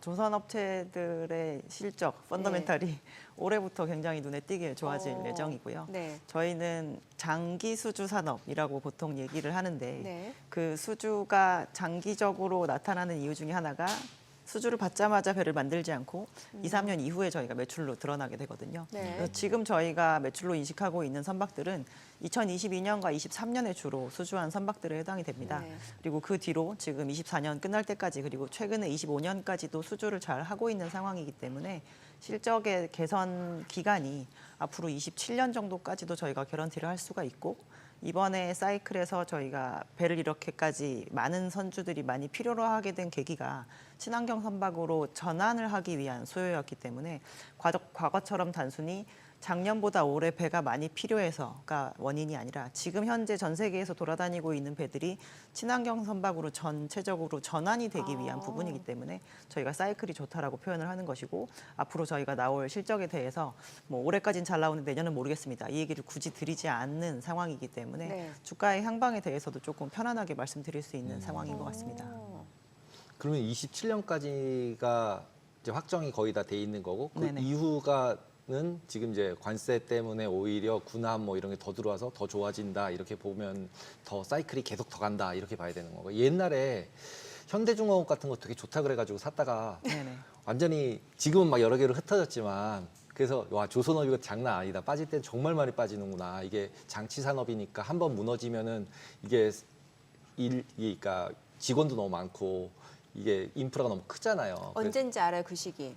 그 정화조라고 정유화 조선 왜 거기 그 들어가지고 한 16년 전에 제가 장투하다가 그러고선 조선지대가 쳐다도 안 보거든요. 그때 아예. 현대중공업이 한 29만 8천 원 막 이럴 때 50만 원 정도 갔었다가 내려왔었고요. 네. 네. 근데 왜 그리고 정화조였을까요? 참 하고만 그때 당시 산업재와 이제 중후장대한 그런 그쵸, 산업들이 예. 좋았고 2000년대 저희가 2004년부터 2007년까지를 이제 슈퍼사이클의 네. 그 시기로 저희가 보통 얘기를 하는데 그때 당시는 전 세계의 볼륨적인 증가가 되게 많은 시기였었습니다. 왜냐하면 중국이 전 세계 공장 역할을 하면서 원자재를 빨아들이고 다시 만들어서 완성품을 뿌리는 단계였었기 때문에 저희가 조선업체의 고객사에 해당하는 해운사들이 정말 전에 없이 벌 만큼 돈을 많이 벌었고 실제로 선박에 대한 발주를 되게 투기적으로 감행했던 시기였었고요. 이번 시기를 저희가 더 좋게 보는 이유 중에 하나는 일단 그때처럼 시장 참여자들이 별로 흥분하지 않습니다. 저희가 배는 사실 어제까지만 해도 매년 1,000척씩 필요했는데 올해부터 막 2,000척씩 필요하고 이러지 않거든요. 그렇죠. 그래서 기본적으로 공급이 이렇게 결정되어 있는 산업에 해당이 되는데 그 당시에는 저희가 너도 나도 조선을 하겠다고 달겨들고 있었던 상황이었었기 때문에 조선의 공급이 굉장히 빠른 속도로 확장이 되는 시기였었습니다. 네. 저희 수요와 공급이 명확한 산업이면 당연히 공급보다 수요가 많을 때 사이클이 좋게 형성이 되기 마련인데 저희가 이렇게 몸집을 불려놓고 나니까 사실 어떻게 보면 고정비가 전체적으로 올라가게 된 거죠. 네. 그래서 매출의 수준이 10에서 8로만 내려와도 과거에 5에서 4로 내려올 때보다 더 치명적으로 네. 조선업체의 수익성이 안 좋은 영향을 줬었기 때문에 네. 과거에는 사이클이 그렇게 안 좋았었던 거고요. 지금은 저희가 지속 가능한 정도의 수준의 수주가 쭉 나오기만 한다라고 해도 지금 현재 조선업을 영위하고 있는 업체들의 그 공급으로 충분히 커버를 하고 수익을 남길 수 있는 부분이기 때문에 그렇게 네. 긍정적으로 말씀을 드리는 겁니다. 그 말씀 주신 내용 보면 이제 친환경 선박으로 그 교체에 대한 수요에다가 이제 또 노후화된 선박까지도 꽤 많다면서 이게 그럼 네네. 같이 맞물려 가지고 좀 슈퍼 사이클이다 이렇게 보면 되는 거예요? 그렇죠. 저희가 기본적으로 원래 그냥 그 선박의 라이프 사이클상 30년 만에 돌아오는 호황은 네. 이제 선박의 내용 연수가 실제로 30년 정도가 되기 때문에 보통 선박은 사람이 발주를 하는지라 네. 균일하게 발주가 되지는 않습니다. 몰릴 땐 많이 몰리고 또 안 나올 땐 안 나오는데 많이 몰렸던 시기의 선박들이 내용 연수가 다 하게 되면 그때 또 막 서둘러서 발주를 하다 보니까 저희가 한정적인 조선 공급 내에서 이제 사이클을 형성을 하게 되는 것인데요. 지금의 이 친환경 선박으로의 전환은 그 30년의 내용 연수를 다 사용을 하지 않았어도 친환경적인 그 규제에서 걸리는 부분이 있기 때문에 전체적으로 점진적으로 계속 바꾸려고 하는 것이고 전 세계에 떠다니는 선박이 한 10만 척 정도 됩니다. 네. 저희가 여객선을 제외하면 화물선 한 6만 척 정도 되고요. 근데 저희 2021년부터 최근까지 굉장히 열심히 노력을 했지만 친환경 연료로 추진되는 선박의 수는 지금 전 세계 한 2,000척 정도밖에 깔려 있지 않습니다. 네. 그래서 앞으로도 전환이 되어야 될 숫자가 훨씬 많은 상황이기 때문에 네. 이 전환이 아무래도 조선 업체들에게 예전에는 사이클이 등락이 심했다라고 한다면 네. 꾸준한 수요를 가져올 수 있게 된다라고 말씀을 드리는 거고 수요가 어느 정도 쭉 깔려준다라고 한다면 조선 업체들은 조금 안정적인 상황에서 영업을 영위할 수 있게 되는 거죠. 조금 반대로 네. 생각해 보면 네. 지금 관세 때문에 난리가 좀 났잖아요. 네네. 근데 그거의 기본 원점을 생각을 해보면 리쇼링, 그래서 공장을 미국에다 지어라. 그다음에 유럽은 유럽에다 지어라. 중국은 중국에다 지어라. 그러고 나면은 배로 물건을 움직일 일이 좀 없어지지 않을까요? 그러면은 실제로는 지금까지 만들었던 배들이 갑자기 쓸 수도 있는 거고, 예를 들면. 그리고 지금 이제 환경도 얘기를 하지만 트럼프처럼 또 배째라 환경 안 한다 이러고 있는 거잖아요. 어떻게 생각해요? 리쇼어링으로 운송의 루트를 없애버릴 수 있는 건 완성품뿐이죠. 저희가 전 세계에 퍼져 있는 원자재들은 위치로 옮겨 놓을 수가 없지 않습니까? 그쵸, 그쵸. 없는 나라에 갑자기 생겨나는 네. 것도 아니고. 근데 전 세계에서 가장 해상물 동량으로 많이 움직이는 것들은 원자재입니다. 기본적으로. 저희 전체 6만 척의 화물선 중에서 완성품을 옮긴다라고 얘기를 할 수 있는 컨테이너 선박은 한 6에서 7천 척 정도밖에 되지 않는 상황이고요. 그리고 이렇게 관세와 그리고 이제 지정학적 리스크, 뭔가 정치적인 이슈로 인해서 이 운송의 복잡도가 올라가게 되면 저희가 똑같은 물량을 나누는 데 있어서도 더 먼 거리를 돌아간다거나 다른 데 들러서 와야 된다거나 이런 식이기 때문에 운송이라는 행위는 저희는 필수제 중에 하나라고 생각을 합니다. 네. 전 세계 무역의 몇 %가 배로 움직이는지 혹시 아시나요? 비행기보다 많을 것 같아요. 훨씬 많을 것 같은데요. 85% 그죠? 정도 거의 됩니다. 달 것 예, 같아요. 비행기로 네. 움직이는 수량은 거의 한 5% 내외 정도밖에 되지 않고요. 네. 나머지는 대륙이 연결되어 있는 데에서 뭔가 철송으로 이루어진다거나 육상으로 왔다 갔다 하기 때문에 저희가 해상으로 왔다 갔다 하는 이 무역은 필수제라고 볼 수가 있는데 그중에 양이 워낙 절대적이고 그리고 저희가 원자재는 아까 말씀드렸다시피 움직일 수가 없는 부분이기 네. 때문에 리쇼어링만으로 해결될 수 원자재가 있는 80, 아까 수는 아닙니다. 65%라고 그러셨죠. 원자재 포지션이 배에서. 원자재 포지션이 전체 선박의 구성 중에 어느 정도냐고 네. 보면은 완성품을 나르는 것의 비중이 척수 기준으로 했을 때 한 10% 내외 정도밖에 안 되니까 오히려 조금 더 그럼 많다라고 봐야 90%가 되겠죠. 거의 원자재를 나르고 있는 거라고 봐야 되는 거네요. 네네. 그러면 결국 중국이 경기가 좋아지면서 원자재를 많이 수입하면서 같이 전체 이제 선박 수주량이 늘어나졌다 이렇게 봐야 되는 거네요. 그게 2000년대의 초반 그럼 얘기입니다. 지금 현재 늘어나고 있는 거는 그때 늘어난 게 그대로 유지되는 상태다 이렇게 봐야 되는 건가요? 지금은 이제 사실 2018년부터 시작했던 무역 분쟁으로 인해서 이미 미국과 중국은 이 무역 분쟁에 있어서는 둘 다 프로페셔널이거든요. 네. 중국은 미국한테 팔던 거를 다른 곳에 팔기 시작을 네. 했고 미국은 중국으로부터 수입했던 거를 다른 국가로부터 수입을 해놓은 상태이기 때문에 이미 그 부분이 굉장히 많이 분산되어 있습니다. 그래서 지금은 요즘에 저희 그렇게 얘기하거든요. 중국인들도 이제 본인들이 입는 옷을 아시아에서 사 입는다. 속옷 같은 경우, 그러니까 동남아시아에서 사 입는다라고 얘기를 해서 이미 그쪽으로 옮겨간 뭐 경공업에 대한 공장들도 있고 또 많은 부분이 분산되고 있는 상황이고 저희가 이제 많은 부분에서 제2의 중국이 인도가 되지 않겠느냐라고 얘기를 하는 부분이 있지만 또 그분이 완벽하게 옮겨갈 수 없기 때문에 지금은 기능들이 여러 국가로 많이 퍼져 있는 상황에 해당이 된다고 보시면 될 것 같습니다. 그럼 그렇게 지금 관세 리스크가 지금 듣다 보니까 관세 리스크가 별로 안 커 보이는데요. 조선은 관세 리스크가 사실 상관이 없는 게 저희가 조선 업체에게 많이 발주를 하는 해운사들의 물동량은 이 관세 리스크로 인해서 일시적으로 줄어드는 건 맞습니다. 근데 해운업에 종사하고 배를 들고 있는 어떻게 보면은 굉장히 롱텀 자산이라고 봐야 되는 이 선주들 입장은 어떻게 얘기하는지 한 줄로 설명을 드리면 물건 떨어져 봐라 4배 안 쓸 수 있나? 라고 하는 게 입장이거든요. 그래서 실제로 저희가 2018년에도 상반기에 미중 무역 분쟁에 대한 예고를 하고 하반기에 그 관세 장벽을 쌓으면서 저희가 물동량이 줄어서 궁극적으로 2018년 대비 2019년에 전 세계 해상 물동량이 줄긴 했지만 그걸로 인해서 오히려 코로나 때 저희가 공급망 리스크를 더 크게 확대를 시켰죠. 그래서 그 뒤로 오는 후폭풍이 굉장히 컸거든요. 재고는 줄 대로 줄어 있는데 어딘가에서든 자재를 저희가 사와야 되는데 이제 그게 안 되니까 해상운임이 5배, 10배씩 오르면서 해운사들이 역대 최고의 수익을 올렸던 건데 지금 이 상황도 저희가 봤을 때는 분명히 25년에도 관세 장벽이 높아지게 되면 올해 대비해서 내년 아니면 작년 대비해서 올해도 분명히 해상 물동량은 줄긴 하겠지만 그 재고 레벨이 낮아졌을 때 그거를 다른 걸로 해소를 할 수 없게 된다면 한 쉬어가는 기간 이후에는 다시 원복하는 과정이 분명히 있을 것이고 그렇게 된다라고 하면 종사하는 산업들에 대해서는 아마 다시 되돌아오는 기간으로 인해서 회복이 충분히 가능할 것이다라고 보고 있습니다.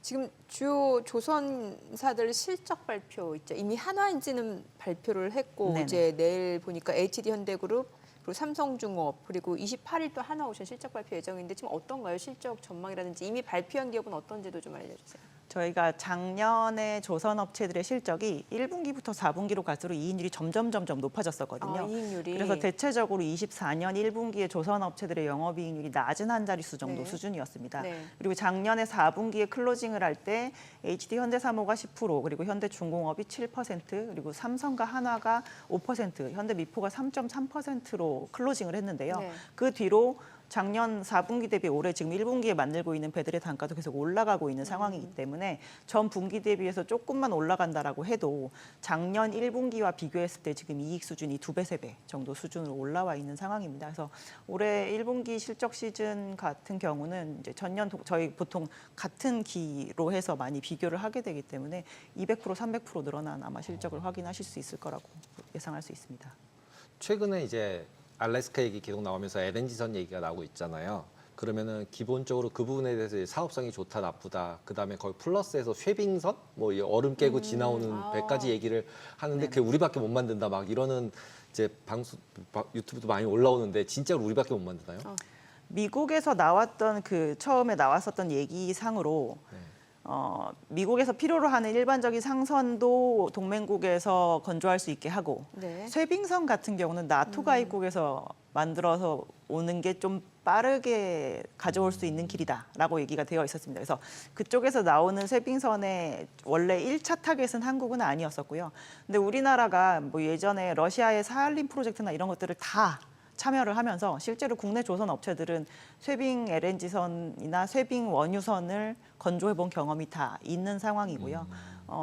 지금 미국이 알래스카 LNG에 대해서 자꾸 한국과 일본에게 참여를 하라고 얘기하는 이유 중에 하나가 미국은 LNG를 수출하기 시작하고 나서 얼마 되지 않아서 수출 1등국이 된 국가입니다.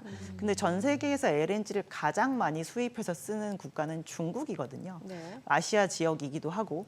그래서 지금 미국이 LNG를 주되게 팔고 있는 국가들은 사실 에너지를 쓰는 양에 대한 성장성이 높은 국가는 아닙니다. 그러니까 직접적으로 수입해서 갈 국가에게 사업 참여까지 유도를 하는 방식으로 지금 이 사업을 진행하려고 하는 것인데요. 사업에 대한 수익성이나 뭐 사업성에 대한 부분은 실질적으로 가격이 책정되는 과정을 저희는 좀 지켜봐야 될 거라고 생각을 하고 있고요. 그래서 원래는 미국에서 그냥 본토에서 진행하는 셰일가스를 파서 그거를 판매하게 됐을 때 한국 조선 업체들이 다이렉트로 수익을 보게 되는 부분은 굉장히 자명한 부분이었었는데 알래스카 LNG 같은 경우는 저희도 사업성을 좀 판단해 볼 필요가 있다라고 생각하고 있습니다. 네.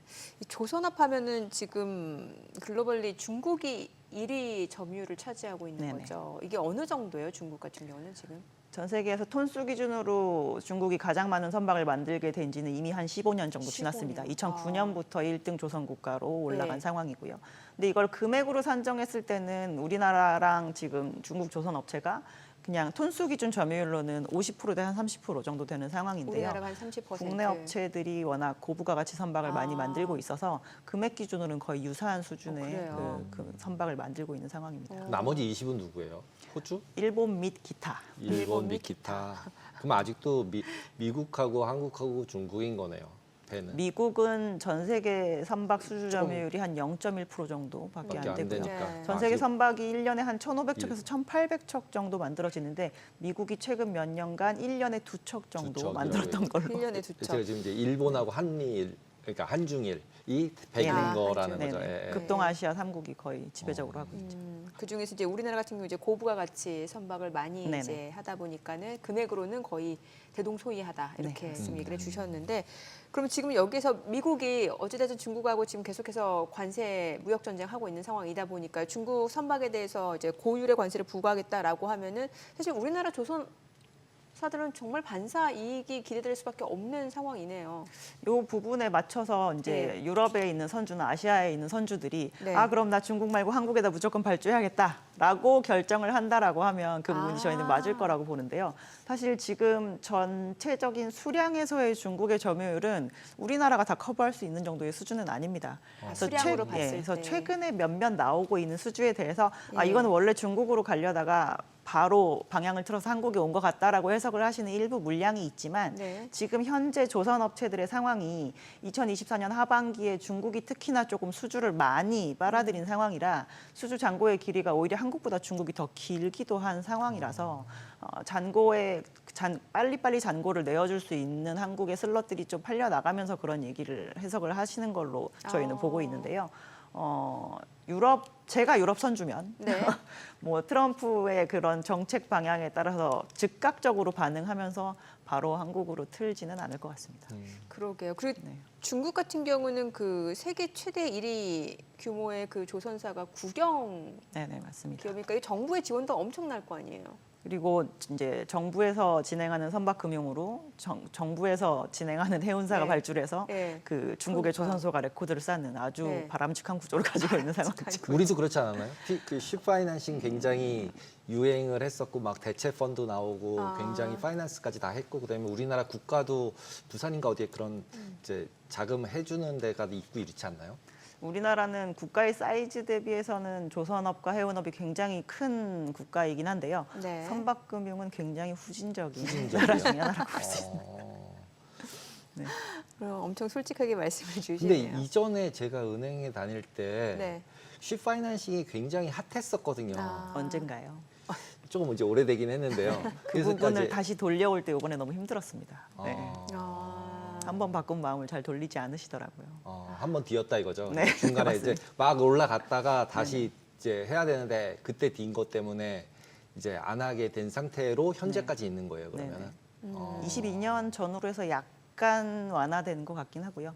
지금도 여전히 보수적인 시각을 유지하고 계신 것 같습니다. 근데 그게 결국 금리가 높아져서 그런 거 아닌가요? 금리가 낮아지면 결국 대체투자로 넘어가고 대체투자 넘어가면 쉽파이낸싱에서 충분하게 일드가 나오니까 쉽파이낸싱도 되는 건데 상품성으로는.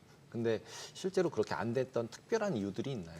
근데 실제로 선박금융은 저희가 뭐 원래 법적으로도 부동산이긴 하지만 단기론으로 사는 건 아니거든요. 배라는 자산은 저희가 30년의 내용 연수 중 거기서 7에서 12년 정도의 선박금융을 끌어와서 선박을 발주를 하기 때문에 생각보다 해외 선박금융의 금리가 좀 낮은 편입니다. 네. 그래서 한국의 경쟁력이 금융기관에서 없다. 제시하는 그 금리는 사실 그렇게까지 막 경쟁력이 있진 않죠. 아까 말씀하셨던 기관 중에서 지금 해양진흥공사라고 하는 데에서 요즘에 대출해주는 그 선박금융의 금리가 아마 시중에 있는 은행들보다는 조금 낮은 것으로 알고 있습니다. 우리가 보통 이제 조선사라고 하면 이제 상장된 좀 대형 기업들 위주로 알고 있는데 또 네네. 중소형 조선사들도 있잖아요. 많이 없어졌죠. 많이 없어졌어요. 굉장히 많이 없어졌습니다. 네. 그럼 지금 이제 IPO 준비하고 있는 업체도 있던데요. 대한조선이라는 예, 회사가 예. 지금 있는 상황이고요. 저희 예전에 상장되어 있다가 지금은 상장 폐지는 되어 있으나 회사는 유지가 되고 있는 K조선이 있고 그리고 지금 대선조선 정도 요렇게가 이제 저희가 알만한 그 배를 만드는 회사의 비상장사인 것 같습니다. 대한조선. 그러면 지금 이제 그런 선수금이나 이런 거 대출을 해주거나 도와주지 않으면 이런 데는 경쟁이 안 될 거잖아요. 큰 그래서 데랑은. 실제로 22년 뭐 이쯤에는 이러한 그 중간 조선소에 해당하는 그런 예, 예. 회사들이 1년에 저희가 RG라고 해서 그 리펀드 개런티라고 하는 거를 발급을 해줘야 네. 이 계약이 쭉 그렇죠. 유지가 될 수 있거든요. 근데 그 한도를 다 써버린 거예요. 연초에 네. 너무 수주가 잘 돼가지고. 그래서 그 다음에 들어오는 수주를 놓쳤다가 다행히 럭키하게도 저희가 성과가 들이 올라서 그 한도가 풀렸을 때 받게 되었을 때 조선 업체들에게 좀 좋긴 했었지만 사실 만약에 그게 성과가 계속 오르는 상황이 아니었다라고 한다면 이번에도 사업을 하려고 트라이는 하는데 뭔가 금융적인 지원이 안 돼서 또 좌초될 수 있었던 그런 상황이었다고 봐야 되겠죠. 네. 그 항공 보잉도 좀 여쭤볼게요. 네네. 최근에 보면은 그 중국 땅 찍었는데 보잉 중국에서 그 자국 그 항공사에다 보잉기 인수하지 말라고 하니까 다시 회항하고 있잖아요, 지금. 그러니까 오히려 또 에어버스가 반사이익을 받을 네네. 거 아니냐라는 또 분석도 나오더라고요. 에어버스가 실제로 에어버스와 보잉 이렇게 두 군데만이 네. 저희가 이제 상용 항공기를 만들고 그렇죠. 있는 회사들인데 원래 그 코로나 이전에는 보잉이 굉장히 더 조금 우세한 편이었었습니다. 근데 아시다시피 2018년 말과 2019년 초에 보잉이 굉장히 큰 사고를 냈죠. 맞아요. 저희가 네. 추락 사고가 나면서 네. 이제 전원이 사망하는 사고가 발생을 하면서 전 세계 이제 항공국에서 각각 이제 뭔가 운항 제재를 좀 받기 시작을 했고 실제로 그래서 저희가 커머셜 항공기라고 하는 거를 1년에 거의 한 800대 정도 보잉이 생산을 했었는데 이제 그게 떨어질 대로 떨어져서 200대 수준까지 갔다가 이제 한 300대 정도로 회복을 한 상황입니다. 그래서 보잉 입장에서는 지금 매우 수요가 성장세가 좋은 중국의 항공기를 그런 식으로 해서 이제 환불을 받는다고 해도 다른 데에다가 지금 사실 보급하기도 조금 바쁜 상황인지라 이 상황 자체가 굉장히 악화된 상황은 아니지만 그래도 네. 아시아에서 지금 제일 빠르게 항공산업이 성장하고 있는 곳이 중국이긴 하기 때문에 네. 이 부분에 대한 시장을 놓친다라고 한다면 여기를 대체할 수 있을 만한 다른 쪽으로 채우지 않으면 보잉 입장에서는 앞으로의 성장세를 좀 담보하기가 어려운 부분은 있을 수 있겠죠. 저 다시 조선 쪽 좀 여쭤보고 싶은 게 네. 이제 저희가 그 조선사 위주로 알아보긴 했는데 이제 투자 관점에서 보면은 그 밑단의 중소형주에는 이제 조선 기자재 네. 아니면 뭐 보냉제 뭐 아니면 피팅 관련 이런 종목 굉장히 많이 움직이잖아요. 왜냐하면 그런 중소형주들이 어떤 때 더 탄력적으로 움직일 때도 있거든요. 혹시 조선 기자재에 대해서는 어떻게 보세요? 조선 기자재가 주가 움직임의 베타가 더 큰 거는 과거의 사이클 때도 실제로 그랬었고요. 네. 저희가 이번 사이클에서 특히나 기자재 업체들 중 엔진사를 좀 많이 집중적으로 엔진. 좋게 보고 있는 예. 상황인데 친환경 선박을 만드는 데 있어서 가장 중요한 건 친환경 연료를 사용할 수 있는 선박을 만드는 겁니다. 그러기 위해서는 저희가 엔진 자체를 아예 바꿔야 되고 네. 그거를 위해서 저희가 선박을 바꾸는 상황에 해당이 되거든요. 그리고 조선 업체에 대해서 이제 투자를 하실 때 나중에 분명히 한 번은 한계에 부딪힐 텐데 더 많은 배를 만들진 않잖아요라고 하는 그 한계점이 분명히 올 네네. 거거든요. 근데 기자재 업체들 같은 경우는 국내에 있는 조선 업체에게만 납품을 하는 게 아닌지라 네. 저희가 매출 성장률에 있어서의 확장성을 좀 더 넓게 가져가는 편입니다. 아 그럼 중국 쪽으로도 납품을 하는 예, 거예요? 중국 쪽으로도 납품을 많이 하고 있고 중국 같은 경우는 우리나라와 달리 지금 조금 증설을 진행을 하고 있는 편이거든요. 그래서 그게 또 중국 내에서 기자재 밸류 체인이 모두 다 갖춰져 있는 상황에서 증설을 하고 있지는 않은지라 네. 요즘에 이제 한국에 있는 필수 기자재 업체들에게 굉장히 그 수주 요청을 많이 하고 있는 상황이고 실제로 얼마 전에 실적 발표를 한 하나 엔진이 네. 1분기에만 수주를 거의 작년 매출만큼 수주를 했는데요. 한 분기에. 그 안에서 거의 70%에 가까운 수주가 중국의 단독 조선소로부터 들어온 수주였었습니다. 그러네요. 그럼 조선 기자재 쪽에서는 엔진 쪽을 좀 이제 매력적으로 볼 수 있다. 네. 그 외에 뭐 보냉제라든지 이쪽은 안 보시나요? 보냉제나 피팅도 저희 네. 다 커버를 하고 있는데요. 보냉제 같은 경우는 일단 LNG 시황이 무조건 좋아야 됩니다. 근데 그러네요. 과거에 2004년 전후로 해서 LNG 업황이 왔을 때는 LNG가 그렇게 전 세계에 굉장히 많은 선박 개체에 해당이 되진 않기 때문에 네네. 이 시황의 등락이 굉장히 심한 편이었어요. 저희가 7년에 한 번씩 좋았다가 말았다가 이거를 반복을 하다 보니 이 보냉제를 납품하는 보냉제 업체가 매년 본인의 생산 능력을 다 채울 수 있을 만큼의 수주를 받아본 적이 없거든요. 네. 근데 요즘의 시황은 보냉제 업체들이 본인들의 가동률을 충분히 돌릴 만큼 굉장히 많은 LNG가 발주가 되고 있는 상황이 되어서 요즘 굉장히 예. 좋아진 상황입니다. 근데 저희가 기자재 업체들도 투자를 하는 데 있어서 이제 매출 확장성도 봐야 되고 이 사이클의 지속성도 중요하다라고 말씀드렸는데 그 두 가지 측면을 다 갖고 있는 데들은 특정한 선박에 들어가기보다는 모든 선박에 다 들어가는 회사일수록 좋고요. 그리고 진입 장벽이 높은 기자재여야 되기 때문에 단순한 부품보다는 이제 조립 공정이 들어가야 되는 그런 쪽이 좀 더 기자재 업체로서의 매력을 따져봤을 때도 조금 더 낫다라고 엔진이 제일 좋다는 거네요. 네, 맞습니다. 네. 네, 오늘 내용 잘 들었습니다. 고맙습니다. 이제 오늘 뉴욕 증시 좀 기대가 되는데 어제 V자 반등이었잖아요. 네. 오늘 좀 뭔가 좀 턴 어라운드 본격화되는 게 좀 보여줬으면 좋겠다라는 생각이 듭니다. 오늘 올라야지 좋을 것 같습니다. 오늘 내리면 또 홀짝홀짝 되기 때문에 다시 또 박스로 돌아갈 것 같습니다. 네, 저희 방송 중에 전해드린 내용과 관련해서 모든 투자 판단의 책임은 투자자분들께 있다는 점 알려드립니다. 머니씨 오늘 여기까지입니다. 여러분의 모든 경제 SBS 비즈가 함께하겠습니다. 저희는 내일 오후 3시에 다시 찾아뵙겠습니다. 고맙습니다.